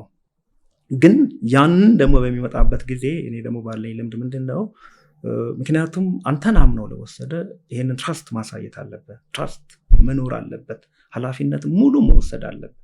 ልክ ባቀረብከውና በሰጠው ኦፈር ሙሉ መኖር አለ። ምክንያቱም መኪና ያው ትልቅ ኢንቨስትመንት ነው፣ ኢትዮጵያ ውስጥ ትልቅም ገንዘብ ነው። ስለዚህ ይበልጥ ይሄንን ማድረግ ወዲያውኑ ይሄን ካደረግን በኋላ ወርክሾፕ ወደ ማደራጀት የፓርቱን ወደ ማደራጀት ገባን። እንዲህ ያለ ሄደ እና ጊዜ ፈጅባችሁ መጀመሪያ 30 መኪናውን ለመሸጥ? 30 መኪና ለመሸጥ ኦልሞስት አለቀ። ፌብሩዋሪ ጀምረን ወደ ኤፕሪል ላይ አለቀ። ሁለተኛውን ኦርደር ሁሉ አመጣን። ሁለተኛውን ኦርደር ጨምረን እንደዚህ 50 መኪና አደርን። አዎ እያለ ሄደ። ምክንያቱም በፓርት ሽያጩም ይሄንን ድጋፍ መስጠት ጀመርን። መካኒኮችም እንደዚሁ እየጨመረን ሰፖርት ነው። መኪና ላይ ትልቁ ነገር ቀላል አይደለም። ምክንያቱም ሃንዳይ ግሎባሊ በዛም ጊዜ ዓለም ኢኮኖሚ በወደቀበት ጊዜ በ11% እያደገ ያለ ካምፓኒ እሱ ሃንዳይ ብቻ ነው። ሌላው ባሽቆለቆለበት የብራንድ ኢሜጁ በጣም ትልቅ ነው። የብራንድ ካምፓኒ ነው። እዚህ ደግሞ የሃይሊሽ ስም አለ፣ ማራቶን ስም አለ፣ እንደገና ደግሞ ለማገልገል ታማኝነቱም አለ፣ ፍላጎትም አለ፣ ፕሮፌሽናሊዝሙም አለ። እነዚህ ሁሉ ተደምሮ ያመጣው ኢምፓክት ወደዛ ገባ። ከዛ በኋላ ማድረግ የጀመረው ምንድነው፣ ገበያው የተጠማውን ህብረተሰቡ የተጠማውን ስፔክ ፈታ ማድረግ ነው። ይሄ ኮንሰርቫቲቭ የሆነ ኢንዱስትሪ ውስጥ የኤስዩቪ ሀገር አልነበረም። ኤስዩቪ አይመጣም እኮ አይታይም ነበረ። በታክሰን ጀመርን፣ በሰንታፌ ጀመርን። ዛሬ ጠቅላላ የኤስዩቪ ሀገር ነው የሆነው። ስቲክ ሽፍት ነበረ፣ ማኑዋል ትራንስሚሽን ነበረ፣ ወደ አውቶማቲክ ትራንስሚሽን እኛውን የጀመርነው። ከዛ በኋላ ማርኬቱም እየሰፋ መጣ። ለምሳሌ ስፔሲፊኬሽን ላይ ስንመጣ ሴንትራል ዶርሎክ፣ ፓወር ዊንዶው፣ እነዚህ አይነት ኦፕሽኖችን አመጣን። ይሄን ስናደርግ እያሳየን ስንሄድ ሌላው ኢንዱስትሪ ውስጥ ያሉ ፈርሞች እንግዲህ እያሉ መጣው። አንድ ነገራችን ምንድነው፣ አንድም ቀን ተከትለን አናውቅም። እኔ አሁን ተወዳዳሪ ያለህ ብለህ ብትጠይቀኝ ተወዳዳሪ የለኝም። ምንወዳደረው ዛሬ ከራሳችን ጋራ ነው። እኛ ምንወዳደረው የራሳችንን ብቃት ነው። ተወዳዳሪ የለንም። አንድም ቀን አይተንም ይሄንንም አይተናል። እሱንም ብናረግ አሉ። አዎ እንግዲህ ስለ ውድድር እያሰብን ነበርና ተወዳዳሪ ካስቀመጥክ በፈለግከው ፍጥነት አትሄድም፣ ልታድግም አትችልም፣ ይይዛል፣ ይገድብሃል ነው። ይሄ አንዱም እኔ የደረስኩበት ነው። ምክንያቱም ያንን እየተከተልክ ነው የምትሄደው። ምክንያቱም ማየቱ ግን ጥሩ አይደለም ነው። ኢንፎርሜሽኑ ይኖርሃል፣ ታያለህ። እያየህ ግን ኢንዱስትሪ ውስጥ ገብተህ በብዙ ነገር ለመጫወትም መጠበቅ የለብህም፣ አጋርም መጠበቅ የለብህም እና የራስን ሞመንተም እና ከሬጅ ጠብቀህ ነው መሄድ ያለብህ። የራስን ስፒድ ነው። ምክንያቱም ያንን ካደረግህ ወደኋላ አስበው። እኛ እኮ አሁን 15 ዓመታችን ነው። 15 ዓመታችን ላይ ቅድም ብያለሁ፣ በአፍሪካ በምስራቅ አፍሪካም የለም ትልቅ ግሎባል ስታንዳርድ። የትኛውን እስቲ 14 ሞዴሎችን የገጣጠመ የለም፣ አፍሪካ ውስጥም የለም። ኤሌክትሪክ መኪናን የዛሬ 4 ዓመት እንግዲህ የገጣጥመን አቅርበን እስካሁን የኤሌክትሪክ መኪና አንድም ሪኮል አልመጣም። እኛ ገጠምናቸው ተሽከርካሪዎች። ይሄን ብቃት አስበው፣ ይሄን ቴክኖሎጂ ሽግግር አስበው። ይሄ ሁሉ ያሉ የኛው ልጆች ከትምህርት ቤት የወጡ አሰልጥነን ይሄን የሚሰሩት የኛው ልጆች ናቸው። ይሄ ቀላል አይደለም። እንግዲህ ረጅም ዓመት ኢንዱስትሪ ውስጥ የቆዩ ካምፓኒዎች አሉ፣ አውቶሞቲቭ ካምፓኒዎች። እንግዲህ ዛሬ ላይ ይሄንን አይደለም እንግዲህ የት ነው እንግዲህ ውድድር ካልን መጠበቅ ነበረብን። እንግዲህ የሚመራን አለ ብለን ከጠበቅን፣ ኢንዱስትሪ ውስጥ የቆየ አለ ብለን ከጠበቅን እሱ እኛ እንግዲህ በአግባቡ ጊዜያችንንም ኤነርጂያችንንም ተጠቅመናል ብዬ ነው ማስበው እና በኢንዱስትሪ ውስጥ ደግሞ የተሻለ ነገሮችን ነው። ቅድም እኮ ሴግመንት ከፍተናል። ለምሳሌ ኤስዩቪ የለም፣ ዛሬ ሁሉም መጣ። ኦፕሽኖችን አውቶማቲክ ትራንስሚሽን አደረግን፣ ሁሉም ተከትሎ መጣ። ዘመናዊ ገራዦችን አድርገናል። ዛሬ ሜጋ ስታንዳርድ እና ሆስፒታል ወይ ክሊኒክ ነው የሚመስለው። እጅግ በጣም በትሬኒንግ የታገዘ ማዕከል ነው ያለው መኪና። ይሄንን እንግዲህ ተወዳዳሪ እዚህ ደርሷል እያልን ብንነው ልናደርግ አንችልም። ስለዚህ ለህብረተሰቡ የሚፈልገውን ምርጫ ሶሉሽን መስጠት፣ ታማኝ መሆን፣ በሰራኑ ወይም ደግሞ ባልነው ልክ ወረቀት ላይ ያለውን የምንናገረውን ነገር ማቅረብ፣ ይሄ ነው ትልቁ ነገር አብሮ ሊያሳድግ የሚችለው። ስለዚህ አንድ ኩባንያ በምትመሰረትበት ጊዜ ወይም በምትሄድበት ጊዜ በቅስቀሳ እኔ አላምንም። በመነቃቃትና በመስቀስቀሳ ወይም በማበረታቻ ድርጅትም መጀመር የለብም፣ ኑሮንም መጀመር የለብም። ምክንያቱም ያ ቅስቀሳ ወይም ደግሞ ያ መነቃቃት ወይም ደግሞ ያ ኢንሴንቲቭ የቆመ ቀን አብረህ ትቆማለህ ማለት ነው። ስትነሳም ከራስ ችግር ወይም ደግሞ ለህብረተሰቡ የሚጠቅም አገልግሎት ወይም ደግሞ ምርት አመርታለሁ ብለህ ከተነሳ ወይም ደግሞ የራሴን ችግር አሸንፌ ለሌላው ተርፋለሁ ብለህ ከተነሳ የሚያቆምህ ነገር የለም። እሳትም እኮ እንደዚህ ነው። በራሱ የሚነሳ እሳት ሰደድ ማቆም እኮ አስቸጋሪ ነው። ብዙ ነገር ካደረግክ በኋላ ነው እኮ ያንን እሳት የምታቆመው። ግን እሳት አንተ ለኩሰህ አሁንም የምትቆሰቁሰው ከሆነ እየቆሰቆስከው ነው የሚቀጣጠለው። ስለዚህ ያ ሲቆም ይቆማል። እኛ ያደረግነው ይሄ ነው። አንደኛ ምንወደውን ስራ ምናቀውን ስራ ጋፕ ነበረ። በዚህ ብራንድ ላይ መኪናዎች መተው ሪሴል ቫሊያቸው ወድቋል። ሰፖርት አልነበረም የዲረ ሽያጭ። ይሄንን መፍትሄ ሰጠን። ከዛ በኋላ ይሄን እየሰጠን እንግዲህ አውቶሞቲቭ ኢንዱስትሪንም ማሻሻል ዘመናዊ ማድረግ አለብን አለን። በዚህ ሄድን። አሁን ያለው ልዩነት እጅግ በጣም ከፍተኛ ነው። የማምረት አቅማችንን ራሱ በከፍተኛ ሁኔታ ያደረግንበት ነው። የፕላንታችን ካፓሲቲ በአመት 20 ሺህ መኪና ነው። ይሄ ቀላል አይደለም። የተለያየ ሞዴል ጨምሮ በዚች በአጭር ጊዜ ውስጥ ነው። እሱ ብቻ አይደለም የሚያስገርመው። ስራ በጀመርን በ3ኛ ዓመቱ ነው። በ3ኛ ዓመታችን እስከ መቼ ነው ሲቢዩ የምናመጣው? እስከ መቼ ነው ቸርቻሪ የምንሆነው? በምንም አይነት እያመጣን ማለት ወደ መገጣጠሚያ ፋብሪካ መግባት አለብን ያለን። 3 ዓመት ከጀመራችሁ 3 ዓመት ጀምረን 10 ዓመት ላይ መገጣጠሚያ ፋብሪካ አለን። 10 ዓመት ሳይሆን 9ኛው 8ኛ ዓመት ላይ ትልቅ ፋብሪካ። ከዛ በሁለቱ መሃል አሁን መኪናው መጣ። ወደ 30 መኪና አካባቢ ወዲያው ሸጣችሁ። ሾሩም መች ከፈታችሁ? በዛስ መሃል ምንድነው የነበሩ ነገሮች የተወሰኑት? እንግዲህ ወደ ፋብሪካው ከመምጣታችሁ እንግዲህ የመጀመሪያው መኪና ቅድም እንዳልኩት ኃይሌ እና ዓለም እዛ ላውንች ካደረግን በኋላ ኃይሌ መንገድ፣ አሁን ራይል በተለምዶ የሚባለው ኃይሌ መንገድ ላይ እዛ ህንጻ አለ። እዛች ጋር የውጭ ዲስፕሌይ ነበረን። እዛች አድርገን አንድ ቢሮ ብቻ ነበረች። እዛ ጋር በምናደርግበት ጊዜ እንግዲህ ፍሊቶቹ እየበዙ ሲመጡ የግድ ይሄንን ማድረግ ስላለብን ኃላፊነትን መውሰድ ስላለብን አሁን የካ ሰብሲቲ የነበረበት ታስታውሳላችሁ? እዛ ምን አደረግን? ሾሩም በጣም በአጭር ፍጥነት። የኃይሌ ፍጥነት እንደ ሩጫው ነው እንግዲህ ሁሉ ነገር እጅግ በጣም በሚገርም ሁኔታ በሚያስገድ ፍጥነት ነው። እንደዚህ አሁን የኢንቨስትመንቶች የኮንስትራክሽን የምን እጅግ በጣም የኔንም ፓሽን ስለሚያቀድሞ ነው የሚሄደው። ቀላል አይደለም ያደረግነው። ልክ በዛው ዓመት 2009 ጨርሰን ሴፕቴምበር ላይ ሾሩም ነበረን። ራሷን የቻለች መጠነኛ ወርክሾፕ ነበረችን። የፓርት ሽያጭ ወደ ስር ውስጥ ገባን ማለት ነው። በአንድ ዓመት ውስጥ ይሄንን አደረግን። እሱን ካደረግን በኋላ እንግዲህ በ2012-13 ከዛ ሰብሲቲ ተነሳንና አሁን ፊት ለፊት አሁን ማራቶን የሚል አልነበረም? እዛ ሾሩም ነበረ። ትልቁ ሾሩም እዛ ነው። እሱንም ገነባን። እዛ ሾሩም ነበረ፣ ከጀባ ወርክሾፕ ነበረ። የፓርት ካውንተር አደረግን። እዛ ስንሆን እንግዲህ አጋር አገኘን። ደንበኞቻችን ወይም ደግሞ እጅግ በጣም እንደ ቤተሰብ በቃ ብዬ ልናገር የነበራቸው ኮንፊደንስ ነው። የሃንዳይ ተሽከርካሪ ሪሴል ቫሊዩ በስንት እጥፍ ነበረ። እኛ ስራ ስንጀምር 60 ምናምን ሺህ ብር ይሸጥ ነበር። አሮጌ አቶዝ አሁንም አለች መንገድ ላይ ዲዩራብል ነው በጣም እና ወዲያውኑ ነው ወደ 200-300 ሺህ ብር የገባው። ሪሴል ቫሊዩ ሲጨምር እንግዲህ ህብረተሰቡም ኮንፊደንሱ እየመጣ ሄደ፣ በአንዴ ከፍ አለ ማለት ነው። ስለዚህ መኪናዎች ስቶክም ለሾሩም ሳይደርስ ከመንገድ መሸጥ ጀመረ። ዛት ዋዝ ዘ ሙቭ። ይሄንን ነው ያደረግነው። ስለዚህ እጅግ በጣም በፍጥነት ነው የሄድነው። ወደ 3S ፋሲሊቲ የገባ ነው በአንድ ዓመት ውስጥ ነው። በአንድ ዓመት ውስጥ ገባን። በአንድ ዓመት ውስጥ ወደ ቴክ ውስጥ ነው የገባ ነው። ራሱ የፓርት ትእዛዛችን የሶፍትዌር ፕሮግራም ውስጥ ገባን። ወርክሾፖቹን በዘመናዊ ማሽኖች መታገዝ፣ ትሬኒንግ መስጠት፣ ኮንቲኒየስሊ ትሬኒንግ ኢንዱራንስ አለ፣ እሱን እንሰጣለን። የሰለጠነ ሰው አለ። እዛ ሆነን እየሰራን አሁንማ መግባት አለብን ብለን ወዴት ገባን? ወደ መገጣጠሚያ ፋብሪካ። አሁን እዚህ ታች እሱን ለረጅም ዓመት ሲሰሩ ቆይታችሁ ነበረ ማለት ነው።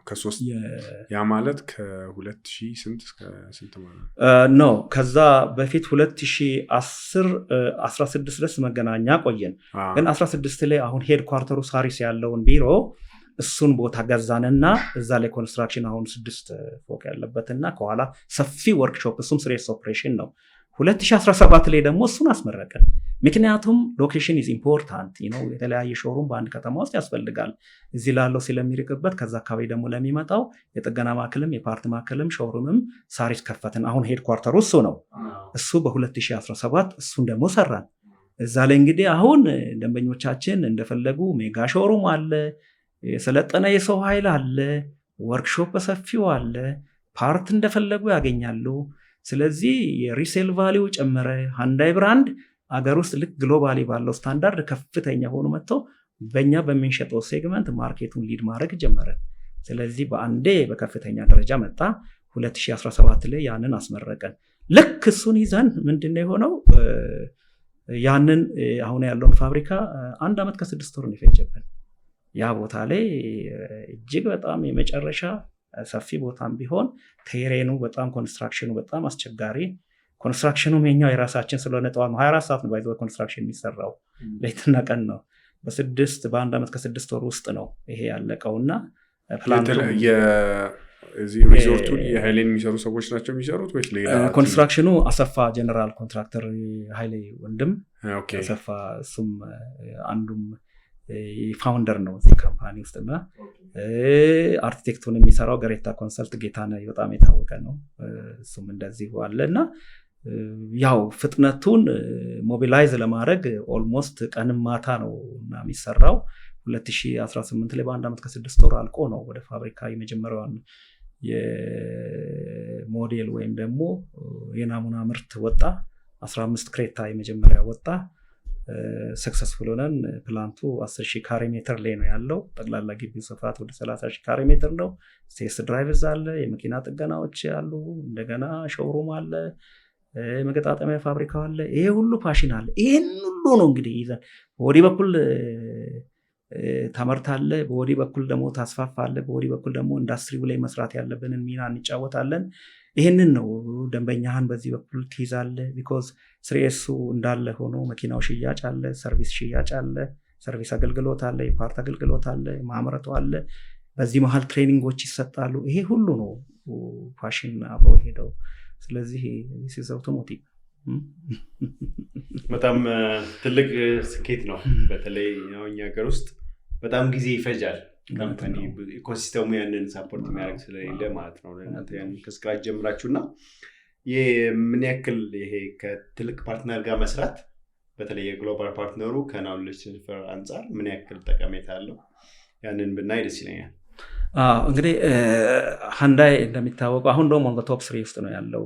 ምናልባት ሴልስ ፊገሩን ብታየው ሃንዳይ ግሩፕ ካምፓኒ በዓለም ላይ አውቶሞቲቭ ላይ 3ኛ ደረጃ ላይ ነው ያለውና ሴልሱ ብራንዱም ሪቨራንት ነው። በቴክኖሎጂም ፈጣን ናቸው። ሃንዳይ ከትንሿ ሞዴል ብዙ ነው፣ ሰፊ ነው ሬንጁ። ሁለተኛ ደግሞ ኤነርጂያቸው ቀላል አይደለም። በኮሪያንስ ቀላል አይደለም። እኔ ከጃፓኖችም ጋር ሰርቻለሁ፣ ከኮሪያዎችም ጋር ሰርቻለሁ። ኮሪያ ጋር ስትሰራ ኦልዌይስ ዩ አር ታርጌትድ፣ ታርጌት አለ፣ በታርጌት ነው የምትሄደው። እጅግ በጣም ፈጣን ናቸው። ከነሱ ጋር አብረህ በምሰራበት ጊዜ ብዙ ህጎች አሉ። ዛስ ያው ግሎባል ብራንድ እንደ ግሎባል ስታንዳርድ እና የምናደርጋቸው ፕሮሲጀሮች ሁሉ አሁን እነሱ ሜድን ሳይሆን ሜድ ባይ ነው፣ ኢምፖርታንት አይደለም ነው። በሃንዳይ ግሎባል ስታንዳርድ ኮሪያ ተሰራ፣ ኢትዮጵያ ተገጣጠመ፣ አንድ ነው ስታንዳርዱ ኮንትሮል የሚደረግበት እና በዛ ደረጃ የሚሰጡት የቴክኒካል ሰፖርት፣ የኢንጂነሪንግ ሰፖርት፣ የኮንሰልተንሲ ሰፖርት ቀላል አይደለም። ያ እጅግ በጣም ፈጣን እንዲሆን አድርጓል እና እኛም ደግሞ የምናደርገው በጣም ትኩረት ሰጥተን ፎከስድ ሆነን ነው የምንሰራው። ፎከስድ በምትሆንበት ጊዜ የተለያየ ብራንድ እኮ ሾሩም ውስጥ መያዝ ይቻላል። የተለያየ ግን ምንድነው ሁሉንም ይዘ አንዱንም አትሆንም።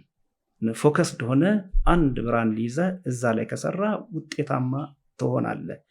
ሌላ ደግሞ የጀመርንበት ምክንያት የራሱን የቻለ ምክንያት ነበረብን እና ይሄ ካምፓኒ ሲመሰረት በቀስቀሳ አልተጀመረም፣ በኢንካሬጅመንት አልተጀመረም። ምክንያቱም መሀል ላይ ቆም ነበረና የራሱ ምክንያት ስላለው ውጤታማ የሆነበት ምክንያት ነው። ኮሚትመንት አለን። ሃንዳይ የሚፈልገውን ስታንዳርድ በምንም አይነት ኮምፕሮማይዝ አናደርግም። ስለዚህ እገዛው መጀመሪያው በተለይ መጀመሪያው 5 ዓመት ላይ እንደዚህ የመጣበት የሃንዳይ ዴሌጌሽን ኢትዮጵያ ውስጥ ከፍተኛ ነው። እኛ ይሄ ደረጃ እስክንደርስ ድረስ እገዛው የነበረው ከፍተኛ ነው። በተለይ የኤሌክትሪክ መኪና 2020 ላይ 2019 ላይ ፋብሪካው ሲመረቅ የሃንዳይ ሲኦ አፍሪካ ውስጥ የትም አልመጣም። እኛ ትልቅ ሸጠን አይደለም።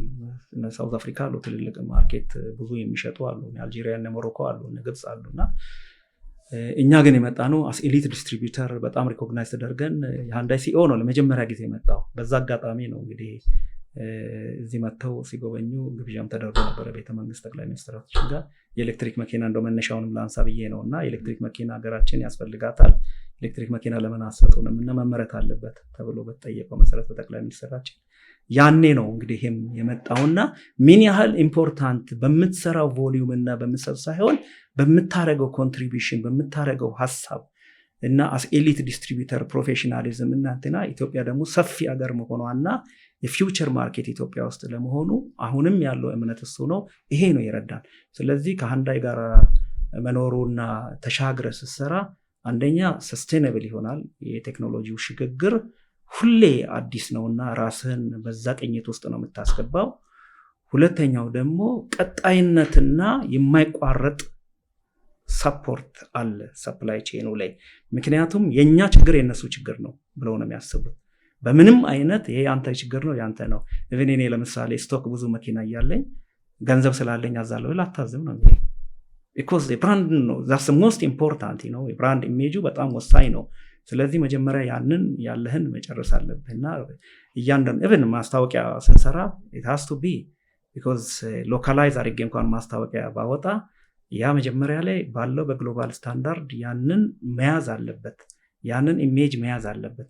ስለዚህ ከፓረንት ካምፓኒ አብሮ የምሰራበት ካምፓኒ የምሰራበት በጣም ወሳኝና ግሎባል ከሆነ እገዛውም ያንተም ፍጥነት በዛ ደረጃ ነው። ምክንያቱም እኔም ማውረድ የለብኝም it's a global standard already። አገሬ ውስጥ ደግሞ በመጣበት ጊዜ ያንን ነው ይዤ መሄድ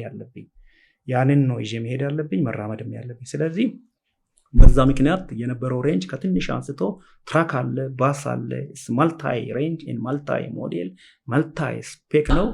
ያ ጠቅሞናል። ያ እጅግ በጣም ረድቶናል።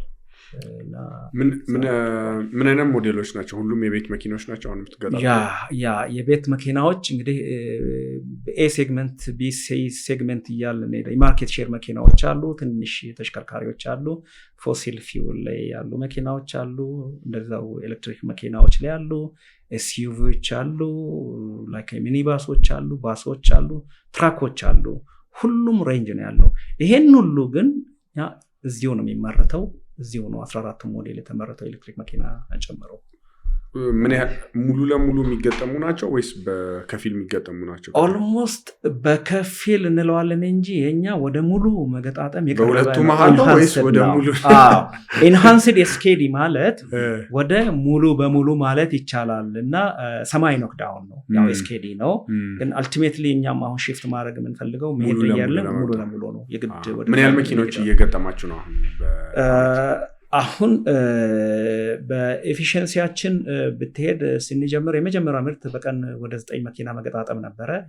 አሁን ግብአቱ ካለ በቀን እስከ 50 መኪናዎች ይገጣጠማል ኢቭን ከዛም በኋላ ይሄዳል። ይሄ አንድ ሺፍት ነው።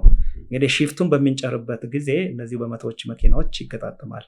ስለዚህ ይሄ ኤፊሽንሲ እና ፕሮዳክቲቪቲ እጅግ በጣም በትሬኒንግ የመጣ ነው እና አሁን መኪና መገጣጠም ወደዛ ኤፊሽንሲ ለመድረስ ምንድነው ቻሌንጅ ያደርጓቸው? አሁን 9 መኪና እየገጠማችሁ ከሆነ 50 ለመድረስ ምንድነው ቻሌንጆቻችሁ?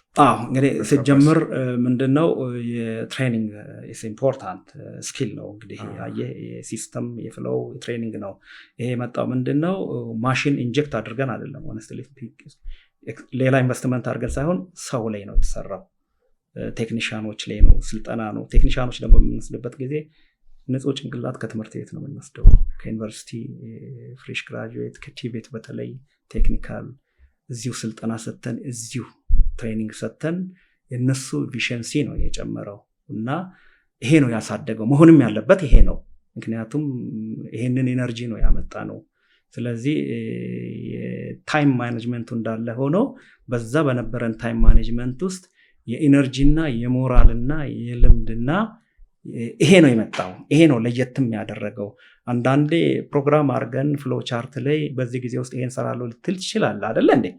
ለምሳሌ በ8 ሰዓት ይሄን 8 ሰዓቱን ኮሚትመንት ሊሆን ይችላል፣ ፕላን ሊሆን ይችላል። ግን 8 ሰዓት ውስጥ ኤነርጂ መኖር አለበት፣ ሞራል መኖር አለበት፣ ሴት መኖር አለበት። ያ ነው ለየትም የሚያደርገው። አሁን ታይም ማኔጅመንት ላይ ብንሄድ ታይም ማኔጅመንት አስበን ኤነርጂው ከሌለ ሞራሉ ከሌለ ኤክስፔሪንሱ ከሌለ ሊመጣ አይችልም። ልዩነቱም እዛ ላይ ነው። ሌላው ደግሞ ዲሲፕሊን ነው። ትልቅ ዲሲፕሊን አለ፣ ትሬኒንግ ዲሲፕሊን አለ። በጣም ኤቲካል የሆነ የወርክ ስታንዳርዶች አሉ። እያንዳንዱ ጆብ ስቴሽኖች አሉ። እያንዳንዱ ጆብ ስቴሽን ላይ የተሰበሰቡ ወይም ደግሞ የተገጣጠሙ መኪና የት ቦታ ምን እንደሆነ የሚናገር ፍሎ እና ሞራል የሚሰጣለ። በዚህ ምክንያት የመጣ ኤፊሽንሲ ነው። በዚህ ምክንያት የመጣ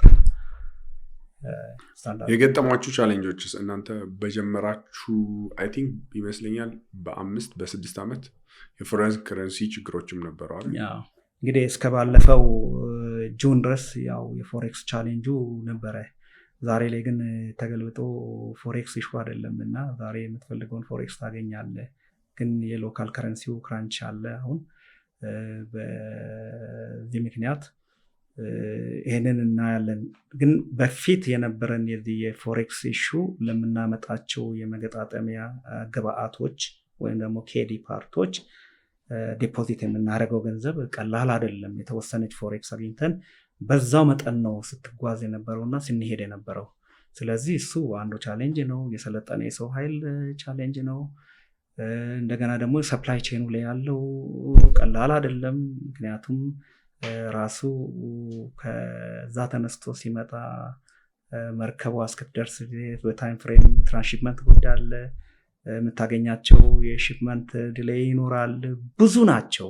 ከዛ ተነስቶ እስኪደርስ ድረስ ያለው ቀላል አይደለም። በዚህ አጋጣሚ ደንበኞቻችን እጅግ በጣም ታጋሾች ናቸው፣ ይጠብቃሉ። ግን ምንድነው you have to get informed እስከነገርክ ድረስ የኛ ህብረተሰብ ኢንፎርም እስካደረክ ድረስ አፕዴት እስካደረክ ድረስ ምንም ችግርህን አብሮ ይጋራል፣ ለሶሉሽን ይሄዳል እንጂ እንደሌላ ቢሆን ሌላ ነገር ቢሆን እያንዳንዷን ነገር እያንዳንዷ ሰዓት ነው የምትቆጥረውና ክሌም የምትደረገው።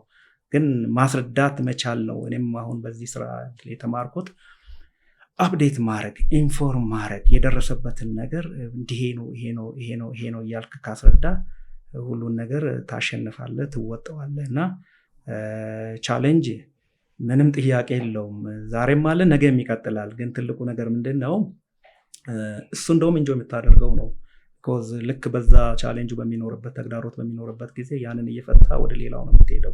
በዚህ መሀል እሱን ስትፈታ ስኬት እየሆነ ነው የሚሄደው እና እነዚህ ነገሮች በመሀል የገጠሙን ብዙ ናቸው። ቻሌንጁ ግን አልፈኸው ካለፍከው በኋላ ነው ወይስ ቻሌንጁ በየቀኑ ሲያጋጥመም ኢንጆይ ታደርገዋለህ? እኔ ሆነስትሊ ስፒኪንግ እንደው ከሌለ አንዳንዴ እፈራለሁ። መኖር አለበት ነው። እጅግ በጣም መጋፈጥ አለብኝ ነው እና ምለው ቲሙም እንደዛ ነው። እጅግ በጣም ዴዲኬትድ የሆነ የስታፍ ቲም አለኝ፣ የማኔጅመንት ቲም አለን። በጣም ጎበዞች ናቸው እና ወዲያውኑ ነው አንድም ፊት ለፊት ነው ቬሪ ትራንስፓረንት። ፒራሚዳችንን ኦርጋናይዜሽናል ቻርት እንደው እና ገልብጠን ነው ፒራሚዳችን ኢንቨርትድ ነው። ይሄኛ ኢኮዝ ታች ነው። ማኔጅመንቱ ሰፖርት ነው የሚሰጠው። ሆል ሰራተኛው ለደንበኛው የቀረበ ነው፣ ደንበኛን ማዕከል ያደረገ ነውና አንድም ነገር ካለ ቅሬታም ካለ ምንም ካለ አውቶማቲካሊ ነው የምንፈታው። ሁለተኛው እጅግ በጣም ታማኝነት በተሞላ ትራንስፓረንት ሆነን ነው የምንሰራውና የኛ ያልሆነ ነገርም አንወስድም። ትልቁም ያለው ኩባንያ ውስጥ በምንም አይነት ኢቭን አንዳንዴ የተለያዩ ነገሮች እንኳን ቢመጡ ደንበኞቻችንን ማንጠይቅበት ጊዜ አለ። ቢኮዝ መኪና ለመግዛት ብዙ ፕሮግራም ያስፈልጋል፣ ፕላን ያስፈልጋል፣ ትልቅ በጀት ነው። ስለዚህ ዛሬ ይሄ ዋጋ ጨመረ ብለህ መጠየቅ ተገቢ አይመስለኝም። ቢኮዝ የሚፈልገውን ነገር እየፈለገ ካንስል ያደርጋል እና ያን ሁሉ አንደርስታንድ ማድረግ ያስፈልጋል። አሁን ከከረንሲው ከሪፎርሙ በኋላ የመጡ የዋጋ ልዩነቶች አሉ። መልመድ አለበት ብለን ስላሰብን የዋጋ ጭማሪ የለም። በጣም በብዙ እጥፍ መሄድ ነበረበት። ይህን አላደረግንም። ቢኮዝ መዘጋጀት አለበት፣ መልመድ አለበት፣ የሆነ ቦታ መተው አለበት እና ዛሬ እኮ የመሰረትከው ካምፓኒ ይሄን ይዤ ልሄድ ካል ካምፓኒ መመስረትም የለበትም። ረዥም እስከሆነ ጎንጎንሰር ለረዥም ካቀድከው ይሄንን ያሉን አጋሮችን ደንበኞችህን ይዘህ አብረህ መጓዝ አለብህ። እነሱን ካጣ ባዶ ነህ፣ ምንም የለም ማለት ነው። ስለዚህ ይሄ መለመድ አለበት። ዛሬ ላይ በምታገኘው በትንሿ ወይም ደግሞ በኮስትም ቢሆን ሰርተ አብረህ መሻገር መቻል አለብህ እና ይሄንን ነው እያደረግን ያለ ነው። ጥሩ፣ በጣም ደስ ይላል። መልካሙ ሌላኛው ይሄ ወደ የአውቶሞቲቭ ኢንዱስትሪ ኢትዮጵያ ውስጥ ያለውን እንምጣና ያው ዲለሮች የተወሰኑ ናቸው ያሉት፣ አብዛኛው ይሄ ሪቴሎች ናቸው። አነስ ባለ ቦታ ውስጥ ወይም ደግሞ ሼርድ የሆነ የብዙ ሰው መኪና ነው ግን አንድ ግቢ ውስጥ ይሸጣልና ለኔ አንዱ ለምሳሌ ጥያቄ የሚሆንብኝ ሰው ሲገዛ መኪና ከዲለር ከሚገዛ ከዛኛው የሚገዛ ቁጥር ብዙ ይመስለኛል። ዴታው የለኝም፣ ቁጥሩ ብዙ ይመስለኛል። ለምንድን ነው ሰው ያንን ፕሪፈር የሚያደርገው?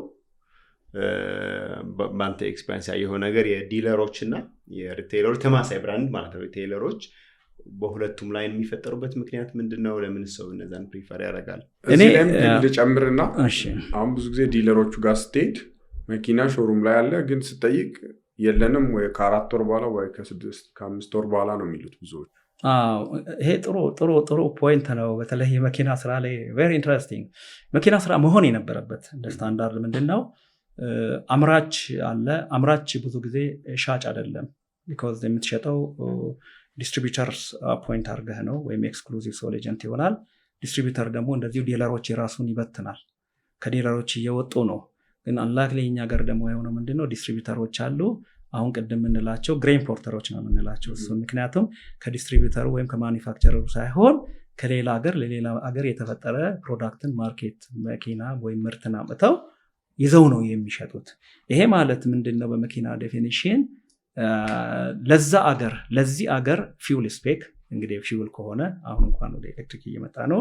ለዚህ አገር ለኛ አገር ፊውል ስፔክን ያልሆነ ወይም አልቲቲዩድ የመንገድ ሁኔታ የአየር ንብረት ያላገናዘበ ሌላ ሀገር የተመረተ መኪና አምጥተህ ነው የምትሸጠው።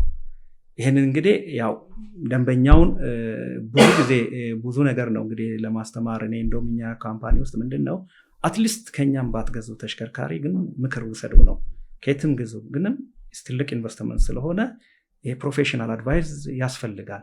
ሌላው ምንድነው? አንድ ተሽከርካሪ ከሆነ ሀገር ሄደህ ሰብስበህ ወይም ገዝተህ ስታመጣ ፒክ አድርገህ ነው የምታመጣው፣ ልክ እንደ ሌላ ሸቀጥ ማለት ነው። ምክንያቱም ሊድ ታይም የለም ማለት ነው። እኔ ኬዲ ፓርት አሁን ሳዝ ዛሬ ምንድነው አሁን ያለንበት ኤፕሪል አይደለ? አሁን ኤፕሪል ላይ ኦርደር ፕሌስ ሳደርግ እዚሁ ነው በኢትዮጵያ በሀገራችን አየር ሁኔታ በኢትዮጵያ ፊውል ስፔክ በኢትዮጵያ አየር ንብረት ኮድ አለን። ራሱ ሃንዳይ ላይ ኢትዮጵያ ተብሎ ኮድ አለን፣ ይለያል። በዛ ትዕዛዝ መስጠት አለብኝ። በዛ ያገናዘበ ኢንጂን ወይም ደግሞ ሻሲ ፍሬም ወይም ደግሞ የመረጥነው ስፔሲፊኬሽን ስታንዳርድ የሚሆን ኦፕሽናልም በዛ ቅኝት ነው እዚህ የሚመጣው። ለዛም ነው ዋስትና በየሀገሩ የሚለየው።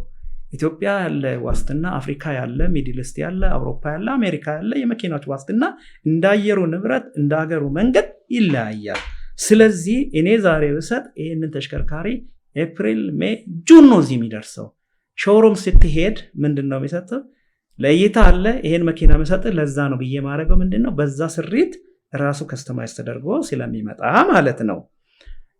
እዚህ አሁን ሾሩም ደግሞ ያለ ምክንያቱም ሲመጣም ለዚህ አይደለም፣ ሳምዌር የሳምዌር አገር ፕሮዳክት ነው።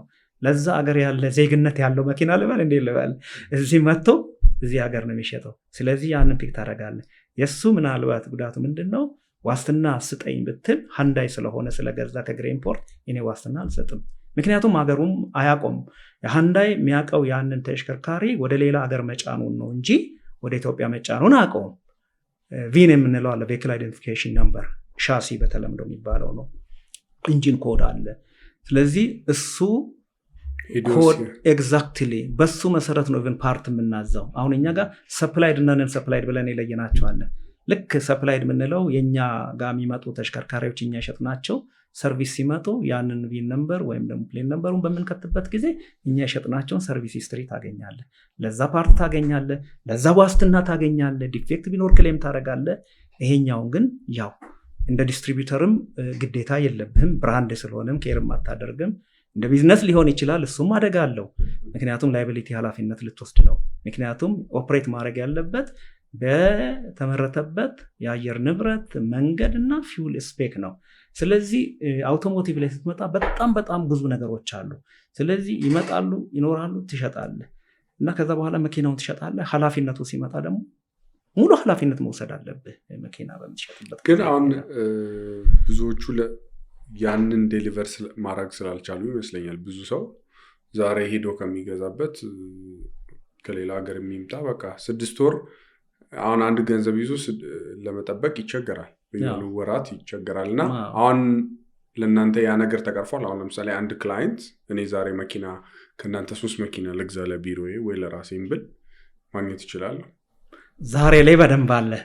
ከጆን በፊት ምትመጣ ኖሮ ምንም የለም ልታገኘ ከጆን በፊት። ምክንያቱም እጥረት ስለነበረ የኤክሲድ ያደረገው ፍላጎቱ ሆኖ ሰፕላይ እጥረት ስለነበረ አድቫንስ ትከፍልና ወይም ጠብቀ ኦርደር አድርጌልህ ነው ካለ የምትፈልገው ሞዴል የሚመጣው።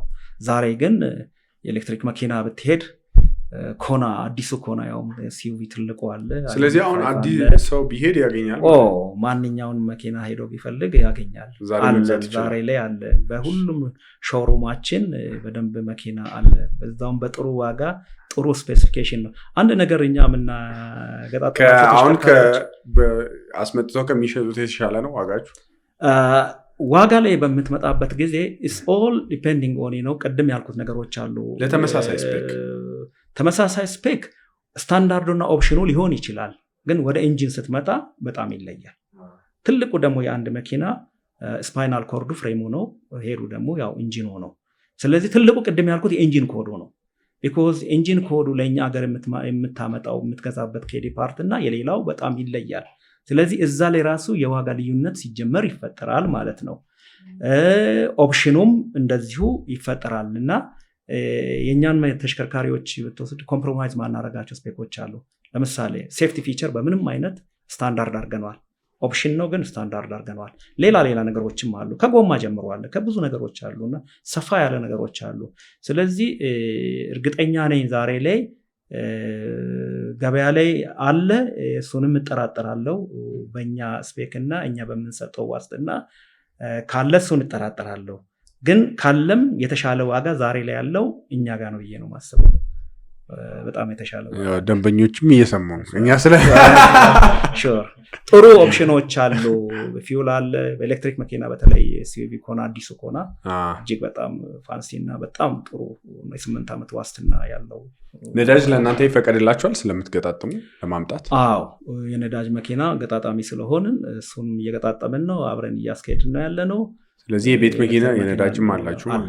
የቤት መኪና ከግራንድ አይቴን ትንሿ ጀምሮ አክሰንት አለ፣ ግራንድ አይቴን አለ፣ ግራንድ ክሬታ አለ፣ ኤስዩቪ አለ። እነዚህ ሁሉ አሉን። ኤሌክትሪክ ተሽከርካሪዎች አሉን እና በደንብ በርከት ያሉ ኳንቲቲ ሞዴሎች ስላሉን እዚህ ብቻ 3 ሾሩሞች አሉን አዲስ አበባ ውስጥ። እዛ ውስጥ ማንም ለመርዳትም እሱ ብቻ ሳይሆን መኪና ለመግዛት የሚፈልግ ፍሪ ኮንሰልቴሽን ማግኘት ይችላል። እኛ አውቆ ይግዛ ደንበኛ በደንብ ገብቶት፣ ምክንያቱም መኪና ትልቅ ኢንቨስትመንት ነው ብለን ነው የምናስበው። በደንብ ገብቶት አንደርስታንድ አድርጎ ተረድቶ የሚገዛውን ኢንቨስትመንት እዛ ላይ ቢያውል ጥሩ ነው። መኪና ዛሬ ብትገዛ በቀጣይነት ወጪ ያለ ድጋፍ ሊሰጥህ ይገባል። ሜዲካል ሜንቴናንስ አለው፣ የፓርት ሰፖርት መኖር አለበት፣ ዋስትና መኖር አለበት። የሚመጣውን ሁሉ ኃላፊነት መውሰድ መቻል አለበት እና ያ በጣም ወሳኝ ነው ብዬ ነው ማስበው። ድህረ ሽያጭ አገልግሎት ዋስትናውን ድርጅቱ ነው የሚከፍላቸው አይደል? አዎ። እዚህ ላይ አንድ እንደው ክሊር ማድረግ የምፈልገው ማንም ዲስትሪቢዩተርም ቢሆን ዋስትና ሰጣለው ይልም ስህተት ነው። እኛ የምንሰጠው ኦን ቢሃፍ ኦፍ ሃንዳይ ነው። ኢትስ ማኒፋክቸረር ዋስትና እናንተን ይከፍላቸዋል ማለት ነው። ኤግዛክትሊ። እኛ ኃላፊነታችን ምንድነው? እንደዚህ አይነት ዲፌክት ይለው ቶሎ ፊክስ አድርገን ለውጠን ወዲያውኑ እንሰጣለን። ለእኛ ደግሞ ክሌም እናደርጋለን። ይህንን የሚያደርገው ማኒፋክቸረር ነው። ስለዚህ ከማኒፋክቸረር ያልገዛው መኪና ወይም ሪፕሬዘንቴሽን ከሌለ ዋስትና የለም ማለት ነው። ያንን ልታረግ አችልም። ያ በጣም በጣም ወሳኝ ነው። ማሽን ፕሮዳክት ጥሩ። በጣም ይሄ የመኪና በአውቶሞቲቭ ሴክተር ላይ ያው መኪና አለ፣ ሰርቪስ አለ፣ ስፔር ፓርት አለ። ያው ሰርቪስ ላይ የኦይል እና እነዚህ ነገሮች አሉና እንዲሁ በዘርፉ በአጠቃላይ ብናየው የትኛው ነው አብዛኛው ሞር ፕሮፊት ማርጂኑ ሃይ የሆነው ወይም የሴልስ ፍሪኮንሲው ቢዝነስ ላይ ሁለቱም ትሸጣለህ፣ ግን አንዳንዴ ብዙ ማርኬት ሼር የሚይዘው አንዱ ሊሆን ይችላልና በአንተ ማርኬት ላይ በደንብ ቆይታል ላይ ካየኸው አንጻር ቅድም የነዳጅ እያወራ ስለነበር ነው። አሁን ነዳጅ ማርጂኑ ትንሽ ነው፣ ግን ትርፉ ከዘይት ነው። የኦቨርኦል ይሄ ሙሉን የሚሰራ የትኛው ነው ሞር? መኪና ላይ እንግዲህ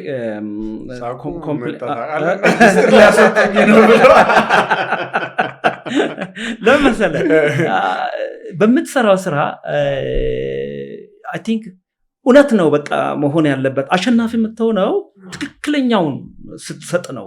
ቢኮዝ ኃላፊነትም አለብህ። ኤሊት ካምፓኒ ከሆንክ ውድድርህ ምን ሁሉ በጣም ግልጽ መሆን አለበት። ምንም አይነት ሸፍነ ደብቀህ ልትሄድ አይገባም ብዬ ነው ማስበው። መኪና ላይ እንግዲህ 3 ናቸው ድህረ ሽያጭ ፒላሮቹ 2 ናቸው። ፕሪሴልስ እና ፖስት ሴልስ የምንለው ድህረ ሽያጭ አለ። ፕሪሴልሱ ተሽከርካሪ ሾሩም አድርጎ መሸጥ ነው። ፖስት ሴልሱ ድህረ ሽያጩ ደግሞ ሰርቪስ እና ፓርት አለ። እውነት እንደው በትክክለኛው ሳስቀምጠው ድህረ ሽያጭ መሸጥ ማለት ምርኮኛ እንዴት አድርጌ ልግለጸው? ምርኮኛ ማለት ነው።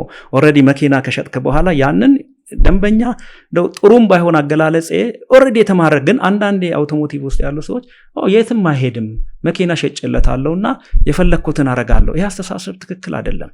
ምክንያቱም ያን መኪና ሲሸጥ ኃላፊነት ነው የወሰድከው። ኃላፊነት ወስደ አገልግሎትና ሳፖርትና የመኪናው ሪሴል ቫሊዩ የመኪናው ብራንድ ኢሜጅ እንዲነሳ ወይም ደግሞ ለንግድ የገዙ ሰዎችም ነግደውበት አትርፎ ካንተ መልሰው መኪና እንዲገዙና ማርኬት ሼርን ለማስፋት ነው እንጂ ማሰብ ያለብህ ከዚህኛው ብዙ መውሰድና ማሰብ የለብን። ይሄ አስተሳሰብ አለ። ትርፍን ፓርት ላይ ትጭንና ከፍተኛ ታረግና ምክንያቱም ከኔ ቦታ ሌላ አይሄድም። ይሄ ከተደረገ ስህተት ነው የሚለው ማግኘት ያለብን ማሰብ ያለብን ትልቁ ስራው ኮር ቢዝነሱ ምንድነው? ሙቪንግ ዘ ካርስ ሙቪንግ ዘ ዩኒትስ። ይሄ ነው አይደለ? ሊደር ፓርት አይቆጠር አይደለ? እንደ ማርኬት ሼር ላይ ስትመጣ የሚቆጠረው ተሽከርካሪው ነው ቁጥር ነው። ስንት ሸጥኩ፣ ስንት ሞዴል ሸጥኩ፣ የትኛው ሴግመንት ሸጥኩ፣ በየትኛው ሴግመንት ላይ ነው ማርኬት ሼር ከፍተኛ፣ ኤ ሴግመንት፣ ቢ ሴግመንት፣ ሲ ሴግመንት ላይ ነው፣ የትኛው ላይ ነው። ሃንዳይ የሚፈልገው አሁን ለኛ ማኒፋክቸረሩ የሚፈልገው ምን ያህል ፓርት ሸጥክ አይደለም፣ ምን ያህል ሪፕሬዘንቴሽን በዛ ማርኬት ይያለው ነው፣ ምን ያህል ማርኬት ሼር አለ። አልቲሜት ትክክለኛ ፕሮፌሽናሊዝም ካምፓኒ ይሄንን ነው የሚያደርገው። ግን ወደዚህ ስትመጣ ደግሞ ይሄኛው ምንድነው የግድ ሰፖርት ይሄንን ለመሸጥ አለ። የመጀመሪያውን መኪና ማን ነው የሚሸጠው? ሴልስ ማኑ ነው የሚባለው። ሁለተኛውን መኪና የሚሸጠው ድህረ ሽያጩ ነው የሚሸጠው። ድህረ ሽያጩ ጥሩ ካልሆነ ሁለተኛው መኪና ልትሸጥም አትችልም። ሰፖርት መስጠት አለብህ። ስለዚህ የሚሆነው ምንድነው መኪና ላይ ያሉ ትርፎች ብዙ ጊዜ ኢስ ኖት ብዙ አይደለም ስለ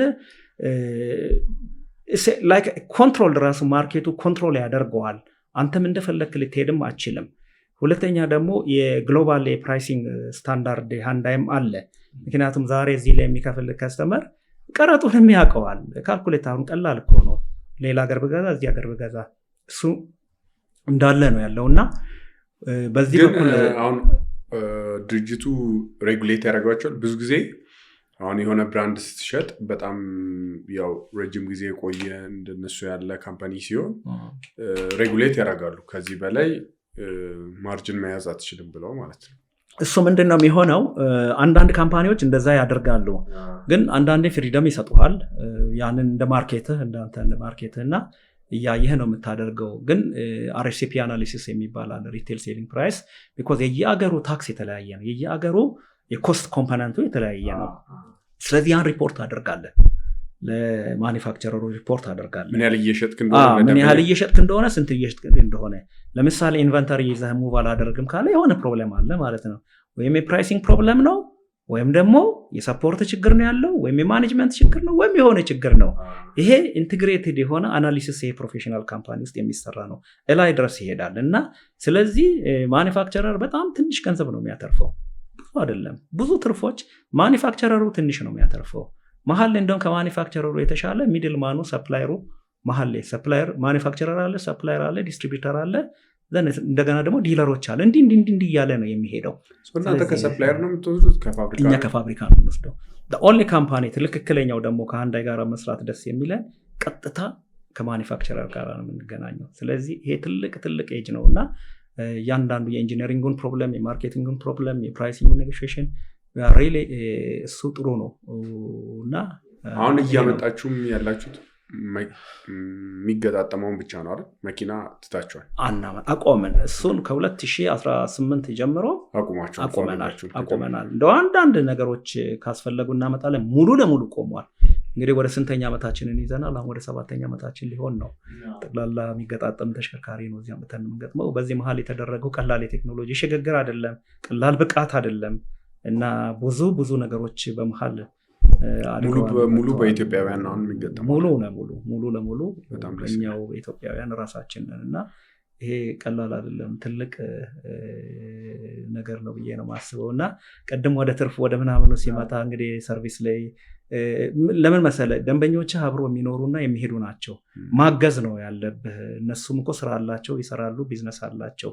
እኛ ገብቶን ራሱን የቻለ ነው። ለምሳሌ 5000 ሰርቪስ፣ 10000 ሰርቪስ፣ 15000 20000 ሰርቪስ አለ። ለዛ ልክ እንደ ሜኑ እንደ ምግብ ሜኑ አለ። ይሄን ያህል ሌበር፣ ይሄን ያህል ፓርት፣ ይሄን ያህል የሚል አለ እና የምታገኘውን ታገኛለህ፣ ያንን ታደርጋለህ። እና ስለዚህ ዛሬ ላይ እንደወስደህ የምታቆመው ነገር አይደለም እና ያንንም ማገዝ አለብህ። ይሄንን ሁሉ ባላንስ አቻችለህ ነው መሄድ ያለብህ። ግን ዞሮ እዚህ ቢዝነስ ውስጥ እና አንተን የሚያስገድና የሚያሳድግ ቢሆን አትቆይም። ምንም ጥያቄ። የሬቨኑ ፐርሰንቴጆቻችሁስ ከአገልግሎቶቻችሁ ምን ያህል ነው? ሰርቪሱ፣ ሽያጩ ማለት የመኪናው ሰርቪሱ ፓርቱ? I think it's maybe between 25 to 30%። ብዙ ጊዜ የመኪና ቫሊው ትልቅ ስለሆነ ረቨኑ፣ ምክንያቱም አንድ መኪና ሚሊየንስ ነው። ፓርት ፊልተር ብትመጣ ስቲል በ100 ብር የምትገዛው አለ፣ ከዛ በታች የምትገዛው ገንዘብ ፓርቶች አሉ፣ ምኖች አሉ። ሌበር ላይ ብትመጣም ትንሽ ነው። ያ ነው ተደግፎ ተጠራቅሞ ሰብሰብ ብሎ የሚመጣው። እንደገና ደግሞ ዩአኦ የሚባል ነገር አለ፣ ይወስነዋል። ዩኒት ኢን ኦፕሬሽን መንገድ ላይ ያለው ሰርቪስ የሚመጣው ምን ያህል ነው። እነዚህ ሁሉ ይወስናሉ እና ያንን ሁሉ ድጋፍ ሰጥተህ ያ ነው። ግን መሆን ያለበት የዲስትሪቢዩተር ትልቁ ሮሉ ሰፖርት መስጠት ነው። እዚህ ሆኖ ማኒፋክቸረሩን ወይም ደግሞ ዋናውን ካምፓኒ ሪፕሬዘንት አድርገህ ከሰጠ እሱ ኢንጂነሪንጉን ሰጥተዋል፣ ፕሮዳክቱን ሰጥተዋል፣ ያን ብራንድ ይዘሃል። አንተ ደግሞ ኢኳሊ ደግሞ ይሄንን ሰፖርት አድርገህ መስራት አለብህ እና ይሄንን ማስፋት አለብህ። ስለዚህ አንድ የዲስትሪቢዩተር ሮል ድህረ ሽያጭ አገልግሎት በተሟላ መስጠት፣ ዋስትናን መስጠት፣ አድቫይስ መስጠት፣ ቴክኖሎጂን መስጠት፣ በብቃት ይህንን ሪፕሬዘንቴሽን መስጠት ነው። እሺ፣ አሁን ስለ ኤሌክትሪክ መኪኖች እናውራ። ኢትዮጵያ ላይ በጣም እናንተም ከጀመራችሁ ጀምሮ ያለፉት 5 ዓመታት በጣም ብዙ መኪና ነው የምናየው። ያው ከነዳጅም ባይበልጥ ግን በጣም ተቀይሯል ኢንዱስትሪው፣ በተለይ የኤሌክትሪክ መኪናና እንዴት ታየዋለህ? እኔ አሁን ዛሬ ላይ ደስተኛ ነኝ። ለምንድን ነው? በኤሌክትሪክ መኪና እኛ ፋና ወጊ ነው። እንደሚታወቀው 2020 ላይ አዮኒክ የመጀመሪያውን አዮኒክ እንግዲህ አሁን ወደ 5ኛ ዓመቱን ይዟል። የመጀመሪያ መኪናችን ስቲል ኢንታክት ነው። ዛስ ኳሊቲ ኦፍ ባተሪ ነው። ይህን መኪና አድርገን ስቲል መሄድ ባለበት ማይሌጅ ነው። ያንን መኪና በምንሸጥበት ጊዜ ፍሪ ቻርጂንግ ሰተናል። ካርድ ፋክተሪ መጥተው ሁሉ እንዲያደርገው አንድም የመጣ የለም። በየቤቱ ነው የሚያደርገው፣ የተቸገረም የለም እና ኤቭሪባዲ ኢዝ ሃፒ። ሁለተኛውን ሞዴል ደግሞ ኦልድ ኮና የፈርስት ጀኔሬሽኑን በ2021 እሱንም እንደዚሁ ላውንች አደረግን። ስቲል ኢስ ራኒንግ ኢንታክት። እሱም እንደዚሁ ይህንን ይዘዋል። ቢያርሶ ላክ እኛ እድለኞች ነን። እንደ ማራቶን ሞተር ቤተ መንግስት ነው የኤሌክትሪክ መኪና እኮ ለእይታ ያቀረብነውና ክቡር ጠቅላይ ሚኒስትር ናቸው ቴስት ድራይቭ ያደረጉት። ያኔ ነው ያ ሁሉ ኢኒሼቲቭ የመጣውና ይቀላል አይደለም። ስለዚህ በዛ ሞመንተም መጣ። ዛሬ ላይ ብዙ ወርክሾፕ ላይ ተሳትፈናል። ብዙ ፓናሊስት ነበርኩ እኔም። ለመድን ድርጅቶች ሁሉ ብዙ ትሬኒንግ ሰጥተናል። በኤሌክትሪክ መኪና ጉዳይ ቴክኒካሊ ትሬኒንግ ሰጥተናል እና ዛሬ ላይ እንደዚህ ብዙ በኤሌክትሪክ መኪና በጎዳናው ላይ በሚሄድበት ጊዜ እንደኛ ኩባንያ የሚደሰት የለም። እኛ በምንፈልገው መንገድ በነበረው የፎሬክስ እጥረት ወይም ደግሞ በግብዓት ያን ያህል ኳንቲቲ ባሄድም አሁን በጣም ብዙ አለ ባሄድም ግን ያየናቸው ተሽከርካሪዎች ቴክኖሎጂ በፍጥነት ገብቶ መላመዱን ከዚህ በላይ ስኬት ነው ብዬ እኔ ያላስብም። እጅግ በጣም በፍጥነት ሄዷል። ሰክሰስፉል ነን ብለን ነው የምናስበው። እኛ የሸጥነውን ቁጥር ሳይሆን እኛ ያመረትነው ሳይሆን በጎዳናው ላይ የኤሌክትሪክ ተሽከርካሪ በፍጥነት በዚህ መግባቱ ትልቅ ምርታና ትልቅ ስኬት ነው ብዬ ነው የማስበው። አይ ቲንክ አንዱ ብዙ ሰው ሄዚቴት ያደርጋል ከዚህኛው ወደ አዲስ ነገር ሲኖር የተወሰነ ቻሌንጅ ይኖራል ሽፍት እንዲያደርግ ከኳሊቲ አንጻር ከሴፍቲ አንጻር የሚነሱ ሚስኮንሰፕሽኖች ወይም ደግሞ ሪል የሆኑ ነገሮች አላቃቸው የምትሰማቸው የምታያቸው ምንድን ናቸው? እነሱን ብናነሳ ደስ ይለኛል። ትክክል ነው።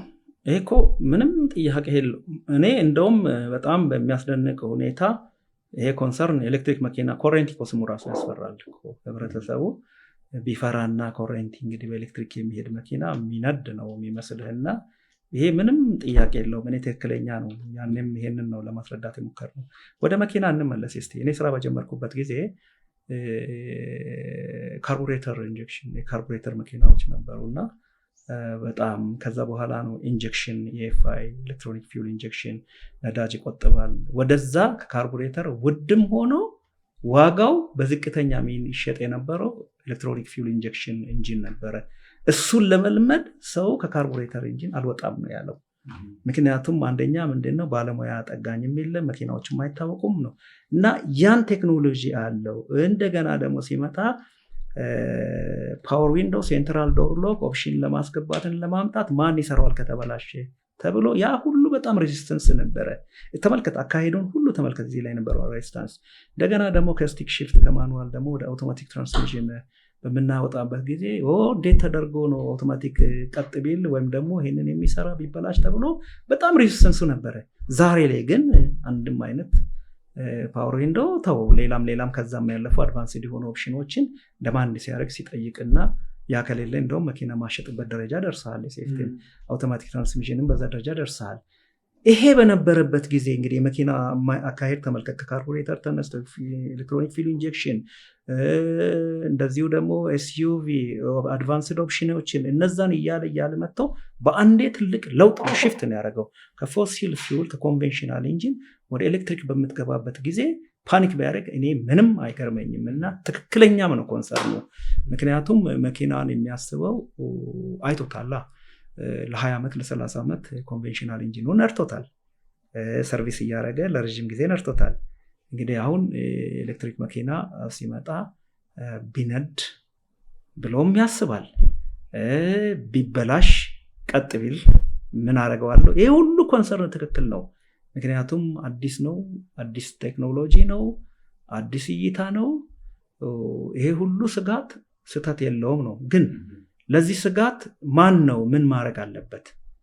ይሄንን ኮንፊደንስ ለመስጠት ወደዚህ ለማድረግ ቅድም እንደው ላይት ያነሳሁት ይሄን ኮንፊደንስ መስጠት ኢንዱስትሪ ውስጥ ያለን ሰዎች፣ እዚህ ውስጥ ያለን ፈርሞች፣ እዚህ ውስጥ የምንጫወተው እንደገና ደግሞ ሬጉላቶሪ ቦዲው መንግስትንም ጨምሮ ይሄን ኮንፊደንስ ማምጣት ያስፈልጋል።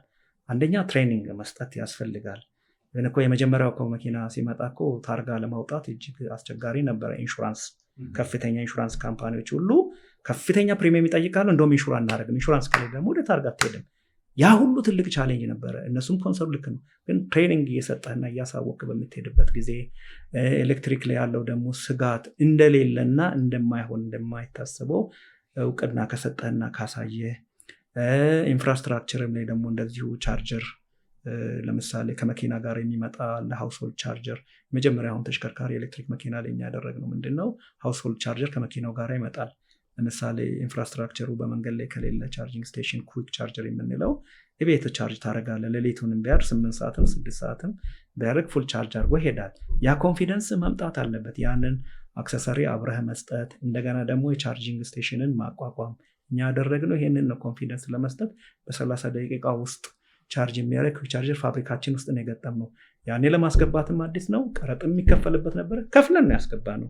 ግን ካሳየን በኋላ አሁን ዛሬ ላይ ይሆን በየመንገዱም አለ፣ ቀረጥም ነፃ ሆነ። ይሄንን እያሳየ ኮንፊደንስ መስጠት አለ። ምንድነው መቅረብ ሳይሆን ማሳየትና መስራት አብረህ መሄድ ያስፈልጋል ነው ምለው። ስለዚህ የተነሱ ጥያቄዎች ሁሉ ስጋቶች ወደፊትም ይኖራሉ፣ ይቀጥላልም። ይሄ አሁንም ሌላ ቴክኖሎጂ ይመጣል እኮ፣ ወደ ፊውል ሴል እንገባለን። ሃይድሮጂን አሁን ኦልሬዲ አለ አይደለም? ከዛም አልፎ ሌላም ነገሮች ይመጣሉና እነዚህ ስጋቶች ቢነሱ አሁንም ትክክል ናቸው፣ አሁንም አሉ።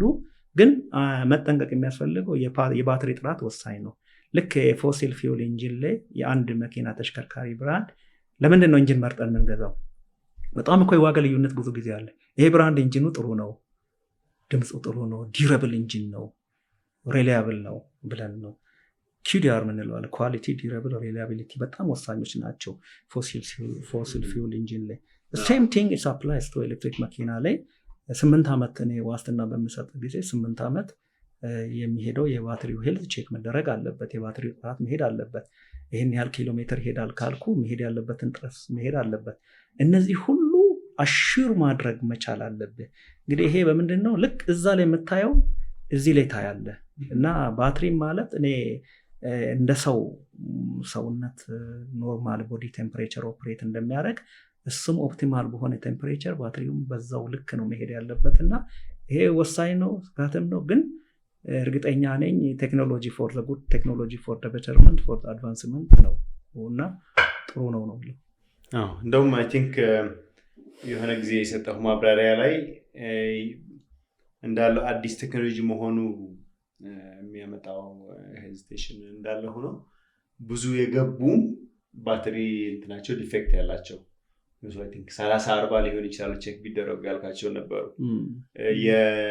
እንዴት ነው ሰው ማወቅ የሚችለው ሲገዛ? እነዚህ ነገሮች እንዴት ነው ማወቅ የሚችለው? እንግዲህ የመጀመሪያው የባትሪ ሄልዝ ቼክ መኖር አለበት። እዚህ ዲያግኖስቲክስ መሳሪያ መኖር አለበት።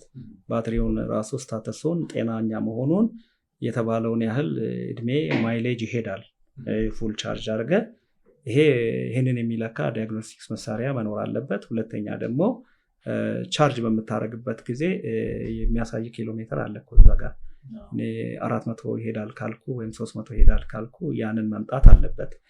ሁለተኛ ምናልባት በማይሌጅ እንግዲህ ኤሌክትሪክ መኪና ሃይዌይ ላይ ስትነዳውና ትራፊክ ኮንጀስትድ በሆነበት አካባቢ የተለያየ ነው።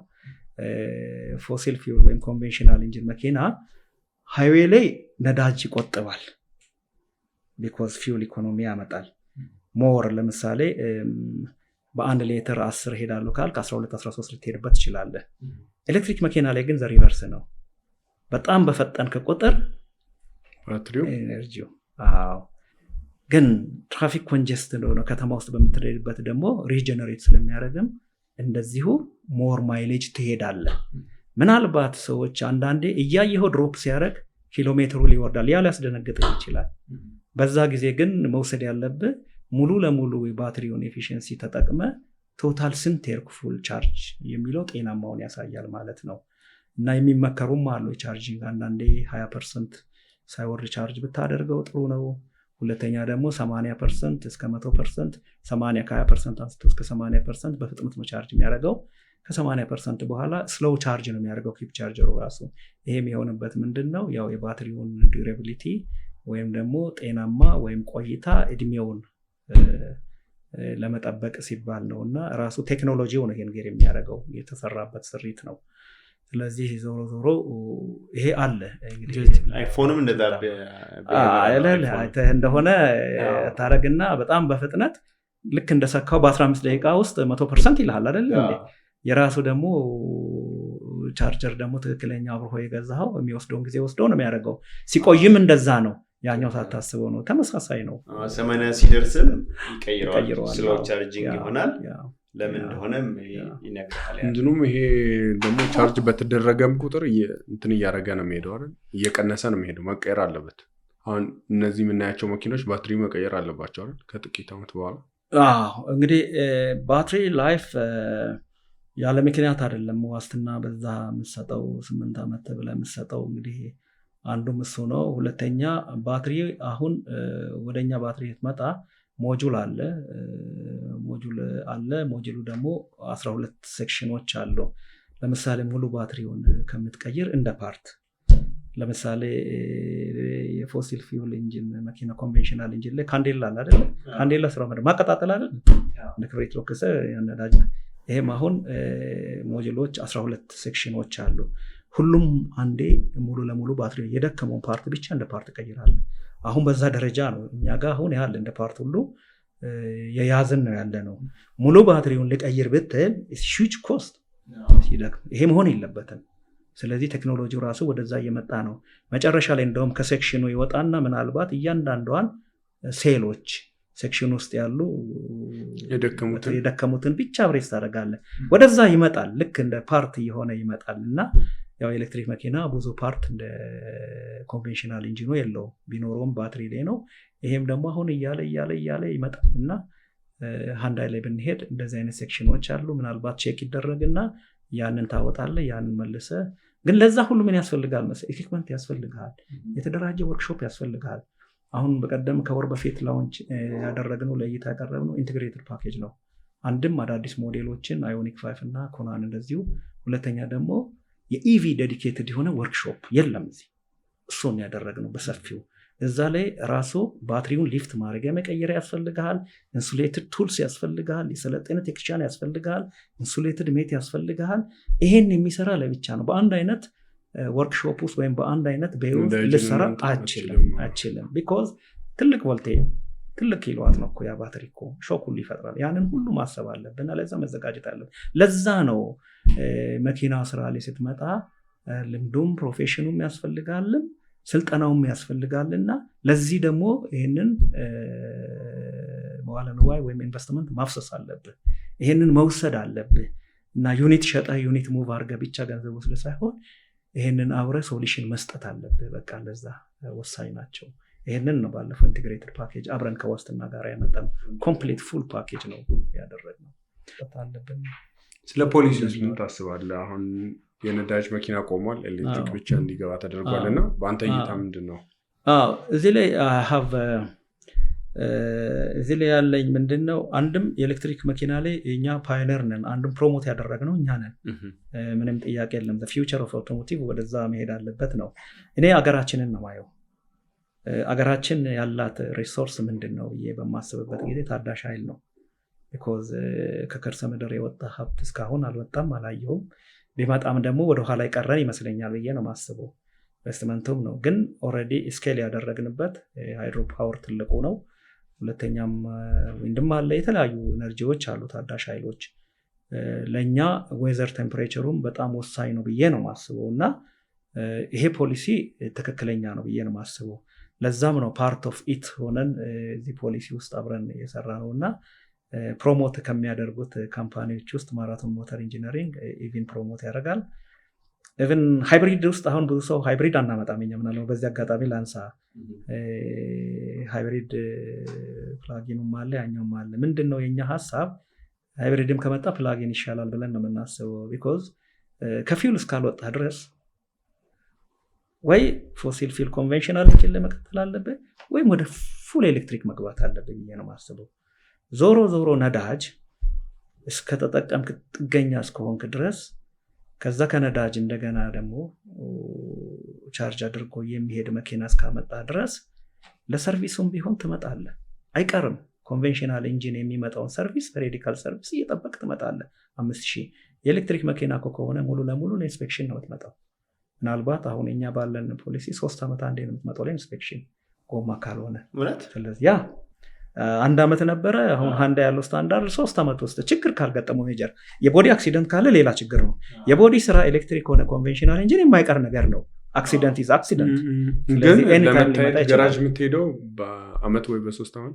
በአመት ነበረ። አሁን ሃንዳ ያለው በ3 ዓመት አንዴ ጎማህን የምትቀይረው ለኢንስፔክሽን ነው የምትመጣው እና እሱም ካስፈለገ ነው። ስለዚህ በዛ መሀል ይህ እንግዲህ ብዙ ነገሮች አሉ ከዚህ ጋር ተያይዞ ከምን ጋር ተያይዞ እነዚህ ነገሮች ሁሉ ይቀራሉ። ስለዚህ ይሄ አለ እና ይሄ እጅግ በጣም ወሳኝ ነው። ጉዟችን አቅጣጫችን ትክክል ነው ብዬ ነው ማስበው። ምናልባት እንደዚሁ አያይዘን ሙሉ ለሙሉ እንደው ሳንዘጋ እያየን ብንወጣ ጥሩ ነው። ሞር ኦፍ ሬሾ ሆኖ ግን አቅጣጫችን ሙሉ ለሙሉ ወደ ኤሌክትሪክ መኪና መሄዱ ምንም ጥያቄ የለውም ብዬ ነው። ስለዚህ ጠዋት ተነስቶ ውሃ ቼክ ማድረግ የለም፣ ዘይት ቼክ ማድረግ የለም፣ ይሄ ሁሉ የለም። ባትሪ ነው ቼክ የምታደርገው፣ ባትሪ ነው ጎማህን ነው የምታየው። ያንን አድርገህ እንደፈለክ ትነዳለህ፣ ታሽከረክራለህ፣ ትሄዳለህ። ፊል ኮምፈርታብል። የዚህ ላይ ኢንፍራስትራክቸሩ ላይ የምታነሳው ነገር አለ። ኢንፍራስትራክቸር ዲቨሎፕመንት በተለይ ከቻርጂንግ ስቴሽኖቹ ጋር ተያይዞ ያው የነዳጅ ማደያዎች አሉ። አሁን የቻርጂንግ ስቴሽኖቹ ደግሞ አሉ። የግሎባል ኤክስፒሪየንሱ ምን ይመስላል? እኛ ሀገርስ ያው እዛ ኢኒሼቲቮች አሉ ሂር ኤንድ ዴር። ዳሚነንትሊ ይሄንን የኢንፍራስትራክቸሩ ማን የሚሰራው ይመስላል? ሌላ ሀገር እንግዲህ ኃላፊነቱን የወሰዱት አሁን ማየው የመኪና አምራቾች ራሳቸው እዚህ ውስጥ ትልቁን ስቴክ ይጫወታሉ ለብራንዶቻቸው።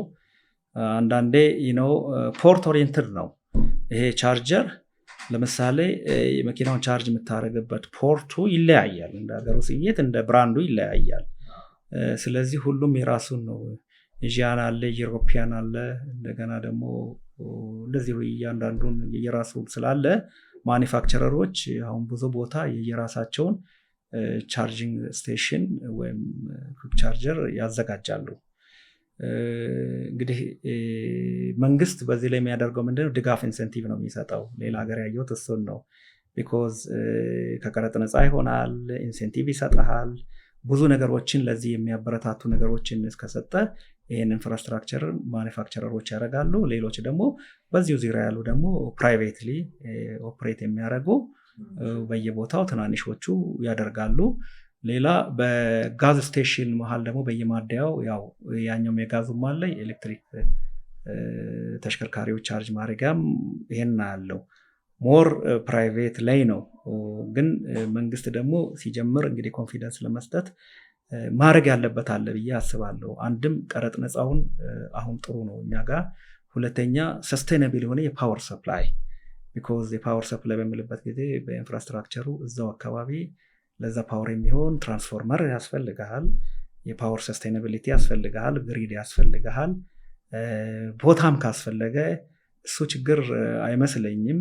ሰፋ ያለ ቦታ እንግዲህ ኮሜርሻል ሲሆን ሊያስፈልግ ይችላል። ግን 2ም 3ም መኪና በየሾፒንግ ሴንተሮችም በአፓርትመንቶችም በመኖሪያ ቤት አካባቢም ልታረግ ትችላለህ። እነዚህ እጅግ በጣም ወሳኞች ናቸው። ለዚህ ግን ኢንሴንቲቭ እንዲገባ እንግዲህ ለኤሌክትሪክ መኪና የምሰጠው ኢንሴንቲቭ አላቅም። እዚህ እንግዲህ መንግስት ሰብሲዳይዝ ያደርግ ያለ ብዬ አስባለሁ። ሌላ ሀገር መኪና ታዳሽ ኃይል ለሚጠቀሙ ገንዘብ ሁሉ ይሰጣል። መኪና የምትገዛ ከሆነ ይሄን ያህል ፐርሰንቴጅ ለአንተ ይመለስልሃል። ታርጋ ስታደርግ ፕራዮሪቲ ይሰጣል። ወይም ደግሞ ሃይዌይ ስቴት ቶል ፍሪ፣ ብዙ ነገሮች አሉ። እነዚህ ነገሮች ናቸው በመንግስት በኩል መሰራት ያለባቸው። እነዚህ ናቸው። ግን አገሩን ሁሉ መንግስት ይስራና ቻርጂንግ ስቴሽን ይትከልካል። አንደኛ ስቲል ኦን የሚሆነው የመንግስት ባለቤትነት ይሆናል። ለኢኮኖሚ አስቸጋሪ ነው የሚሆነው።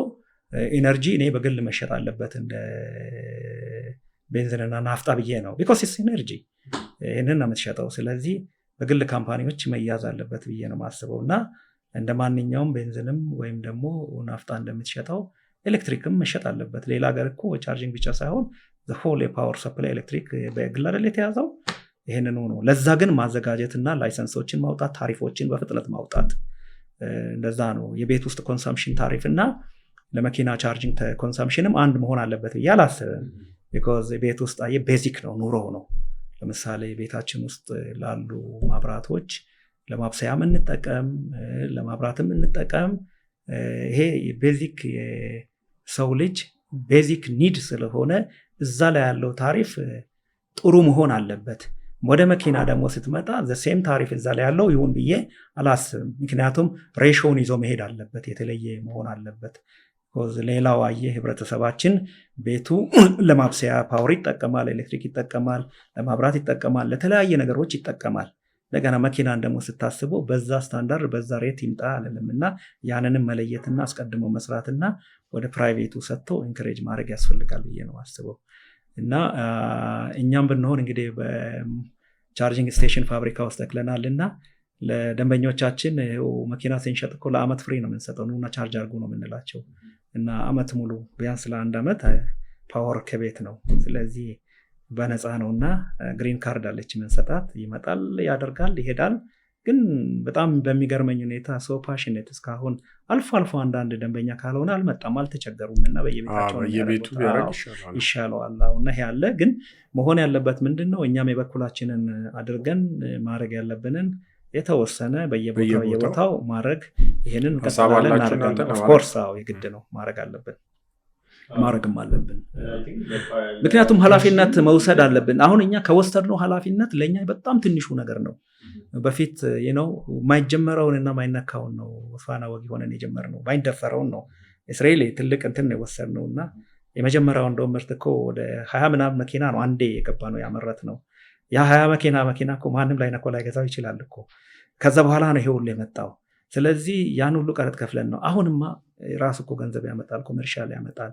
ሶ ሃፒ። ስለዚህ ቀላል ነው ለማንም ይሄንን ማድረግ ብዬ ነው ማስበው።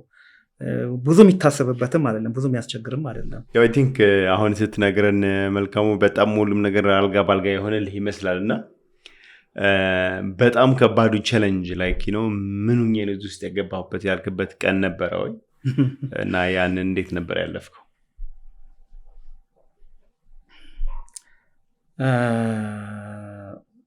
እኔ ይገርማቸዋል አውቶሞቲቭን ቅድምም እንዳልኩት ኢንጆይ አድርጌ ነው ምሰራውም፣ በጣም ወድጀው አንድም ቀን ወደኋላ አቀራለሁ ብዬ አስቤም አላውቅም። ግን ሁሌ አዳዲስ ነገር አንድ ስሎጋን አለን እና የሃንዳይ ነው እንጠቀምበታለን፣ ኒው ቲንኪንግ ኒው ፖሲቢሊቲስ። ሁሌ አዲስ አስተሳሰብ እና አዳዲስ አማራጮችን ይዘው መምጣት ነው። ስለዚህ በሚል ስለምንሄድ እውነት ለመናገር ይሄ ገጠመኝ ብዬ ምፈራው እና ቻሌንጅ አደረገኝ ብዬ ያማረርኩበት ጊዜ የለም እና ግን ለዚህ ደግሞ ምን ጠቀመኝ ብዬ ሳስብ ይሄን ስራ ውስጥ እከሌ መግባት አለብህ ወይም ይሄን መስራት አለብህ ብለህ ቢገባ መሀል ላይ ያ ጥያቄ ይነሳል፣ ሊቆም ይችላል። ኢንዱራንሱ የራሳችን ስለሆነና በዛ ምክንያት በዚህ መንገድ ለመሻገር እና በጎ ተጽዕኖ ወይም ደግሞ የተሻለ ነገር ለማድረግ በቅተናል ብዬ አስባለሁ። አንዳንድ ፈታኝ ሊሆንብኝ የሚችለው ነገሮች ምንድነው? መፈራቸው መኪና ስራ ስትሰራ ትልልቅ ዋጋ ስለሆነ የህጎች መቀያየር ስጋት በጣም አለኝ እና ምክንያቱም መንገድ ላይ ያለ ህጎች ሊቀየሩ ይችላሉ፣ ከገባም በኋላ ሊቀየር ይችላልና አንዳንዴ ግሎባሊም ሎካሊም እንደዚህ ማታስባቸው ማጠብቃቸው ነገሮች ከአንተ ቁጥጥር ውጭ የሆኑ ነገሮች መኪና ስራ ላይ እጅግ በጣም ፈታኝ ነው። ስለዚህ ያ ስጋት አንዳንዴ ለእኔ ፈታኝ ነው፣ ያስጨንቀኛል። ምክንያቱም እኔ ማኔጅ ማደርገው ነገር አይደለም እና ስጋትን ብዙ ጊዜ አብዛኛው ስጋትን ነው ማኔጅ አደርጋለሁ። ለዛም ነው አንድም ነገር ማደር የለበትም ነው በተቻለኝ አቅም። ቲሜም በጣም ፈጣን ስለሆነ አንዳንዴም እንደውም ያስጨነቅኩ ይመስለኛል ስታይል ኦፍ ማኔጅመንቴ። ይሄ ነገር ይሰራ ከተባለ ነገ አይደለም አሁን ነው። ግን አሁን ደግሞ በምትልበት ጊዜ ሰዓት ነው የምናገረውና በዛ ጊዜ ውስጥ ሞራሉ ኢንዱራንሱ ኢነርጂው አለ ወይ ነው ጥያቄው። ያ ከሌለ ሊሆን አይችልም። ስለዚህ ያ ኢነርጂ ፈታኝ ስለሚሆን ኢነርጂው ከሌለ እኮ የፈለገ ሰዓት እኮ ቢሰጥ ሰዓቷን እያየ ትጨርሳለህ እንጂ ልትሰራ አችልም። እሱን ነው እንግዲህ ልኬቱም እኮ እዛ ላይ ነው። 8 ሰዓት የስራ ሰዓት ቢሆን ቢሰጥ 8 ሰዓት ውስጥ ሁሉም ሰው ያችን ሰዓት ክሎኪን አድርጎ ክሎክ አውት እስኪያደርግ ድረስ ሊቆይ ይችላል። በዛች ጊዜ ውስጥ ግን ምን ያህል ኢነርጂና ሞራል ኖሮት ሰራ ነው። ዛትስ ሆል ፖይንት። እዛ ላይ ነው እንግዲህ ያለው እሱና ዲሲፕሊኑ ነው። ያ ዲሲፕሊን እንዴት ይመጣል ነው እና ስጋት አንዱ ቻሌንጅ ነው። ሁለተኛ ዲሲፕሊን ማምጣት ቢኮዝ የወርክ ኤቲክስ ዲሲፕሊን ማምጣት ቀላል ስራ አይደለም።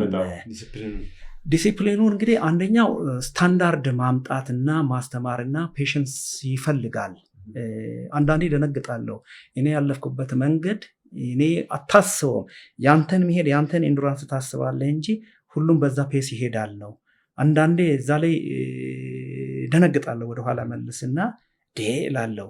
ስለዚህ ያ በቀላሉ የሚመጣ አይደለም። ትሬኒንግ ታመጣለህ። ሁለተኛ ላይ ኮምፕሮማይዝ አታረግም። ኦነስቲ ላይ ምንም ኮምፕሮማይዝ አታረግም። ለምሳሌ እንደ በቀላሉ እንዲህ የሚጠፋ ነገር ሆነ ተብሎ የሚሰራ ነገር ካለ የሚጠፋ ነገር ካለ እዛ ላይ ኮምፕሮማይዝ አታረግም። ወይቨር የፈለገ ጂኒየስ ሊሆን ይችላል። እኔ ብዙ ጊዜ ማስበው የአካዳሚክ እውቀት ወይም ደግሞ በስራ ጥሩ አካዴሚሻን ጥሩ ደግሞ ኢንጂነሪንግ ጥሩ ባለሙያ ትሆናለህ። ግን ደግሞ በዲሲፕሊን የስራ ዲሲፕሊን ከጎደለ በጣም አስቸጋሪው ትልቁ እሱ ነው። እንደውም 70% 60% እኔ ለሱ ነው የምሰጠው። ምክንያቱም ያ ዲሲፕሊን ያ ሞራል ነው ቀጣይነት እንዲኖረው የሚያደርገው። ምክንያቱም የምትገባውን ለደንበኞች የምትሰጠው ለሀገርም የምትሰጠውን ኃላፊነትም ፕላንህንም ያቀድከውንም እኮ የምትሄደው በዛ ዲሲፕሊን ነው። ዲሲፕሊኑ ላይ ለየት ካለ ያ ካልመጣ አይሆንም። ለዛ ነው ትሬኒንግ ሴንተር 3 ቴክኒካል ትሬኒንግ ቢዝነስ ሰፖርት አሉን። በየቀኑ ትሬኒንግ እንሰጣለን። ምናየውን ነገር አናልፍም። ኢሚዲየትሊ ነው አክሽን የምንወስደው። ኢሚዲየትሊ ነው የምናርመው። ወዲያውኑ ነው የምናደርገውና ፊት ለፊት ማውጣት ነው። ቢኮዝ ነገ ሌላ ቀን ነው።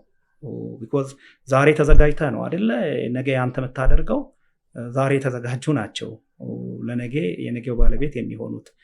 ቅድም አሁን እኔን እንደው ብትወስደኝ የዛሬው መልካሙ ምናልባት በልጅነቴ 20 ዓመት 30 ዓመት ወይም ደግሞ 40 ዓመት የተሰራው ስሪት ሁሉ ተደምሮ ነው። ያን ሁሉ በማይበት ጊዜ ያደኩበት መንደር ወላጆቼ የሰጡኝ ሴት ወንድሞቼ የሰጡኝ እንደገና ደግሞ የባለቤቴ ዊዝደም የልጆቼ ትምህርት ቤት ጓደኞቼ ስራ ቦታ ያለ ይሄ ሁሉ ነው። ይሄንን ሁሉ ይዘህ ነው እዚህ ደረጃ የምትደርሰው እና ዛሬ ላይ እንዲህ መጥተው ስኬት ብለህ ስታደርግ በጣም ትንሽ ነገር አድርገንና ደስታን በዛች በማይክሮ ሰከንድ ነው የሚሆነው። ግን ወደኋላ መለስ ብለህ ስታይ ሆል ፖይንት ኢነርጂ ነው። ኢነርጂ ማኔጅመንት ነው። ለእኔ ኢነርጂ ማኔጅመንት እጅግ በጣም ወሳኝ ነው። ግን ይመጣል፣ ምንም ጥያቄ የሌለው የስራ ዲሲፕሊን እጅግ በጣም ወሳኝ ነው። ያ በትሬኒንግ ይመጣል፣ በኮቺንግ ይመጣል። ፊት ለፊት በመንገር ለመቅጣት አትሂድ፣ ለመጉዳት አትሂድ። ሰራተኛንም በማስተማር ነው። ምክንያቱም የመጀመሪያ ወደፊት የትም ሄዶ ይስራ። እኛ ጋር አንድ መስሪያ ቤት ውስጥ የምናደርገው ነገር አለ።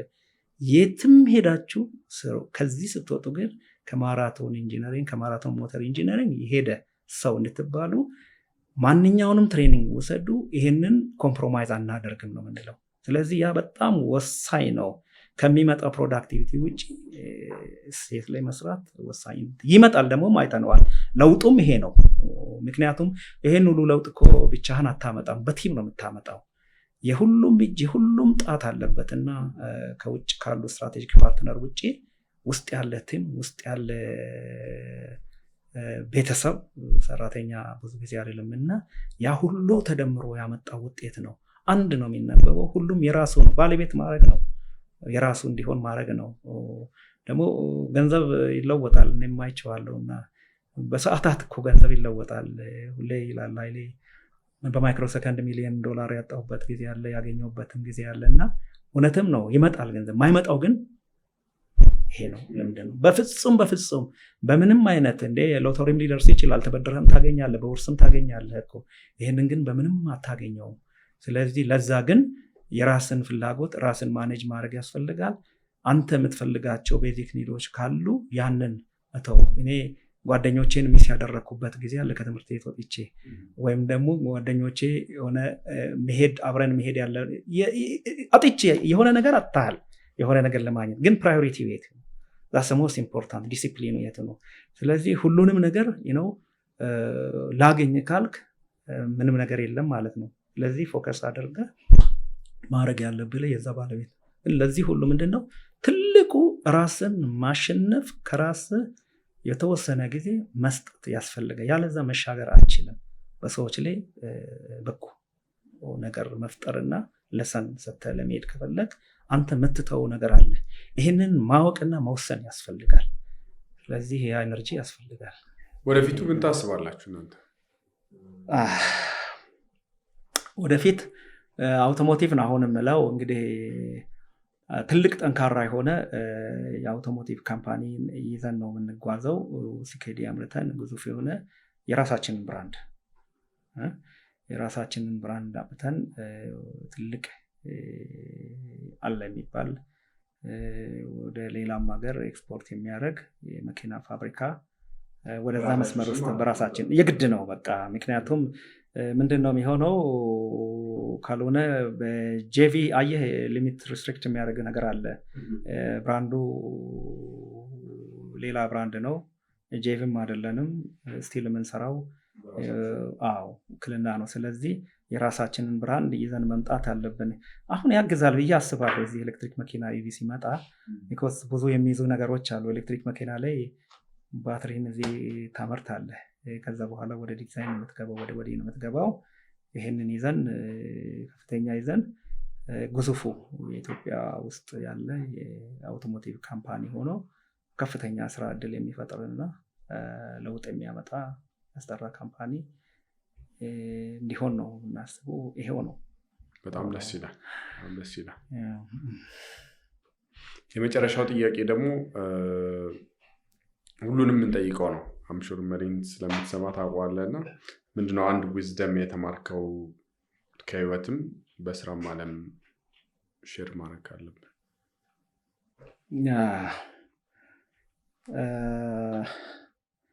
በስራ ዓለም ላይ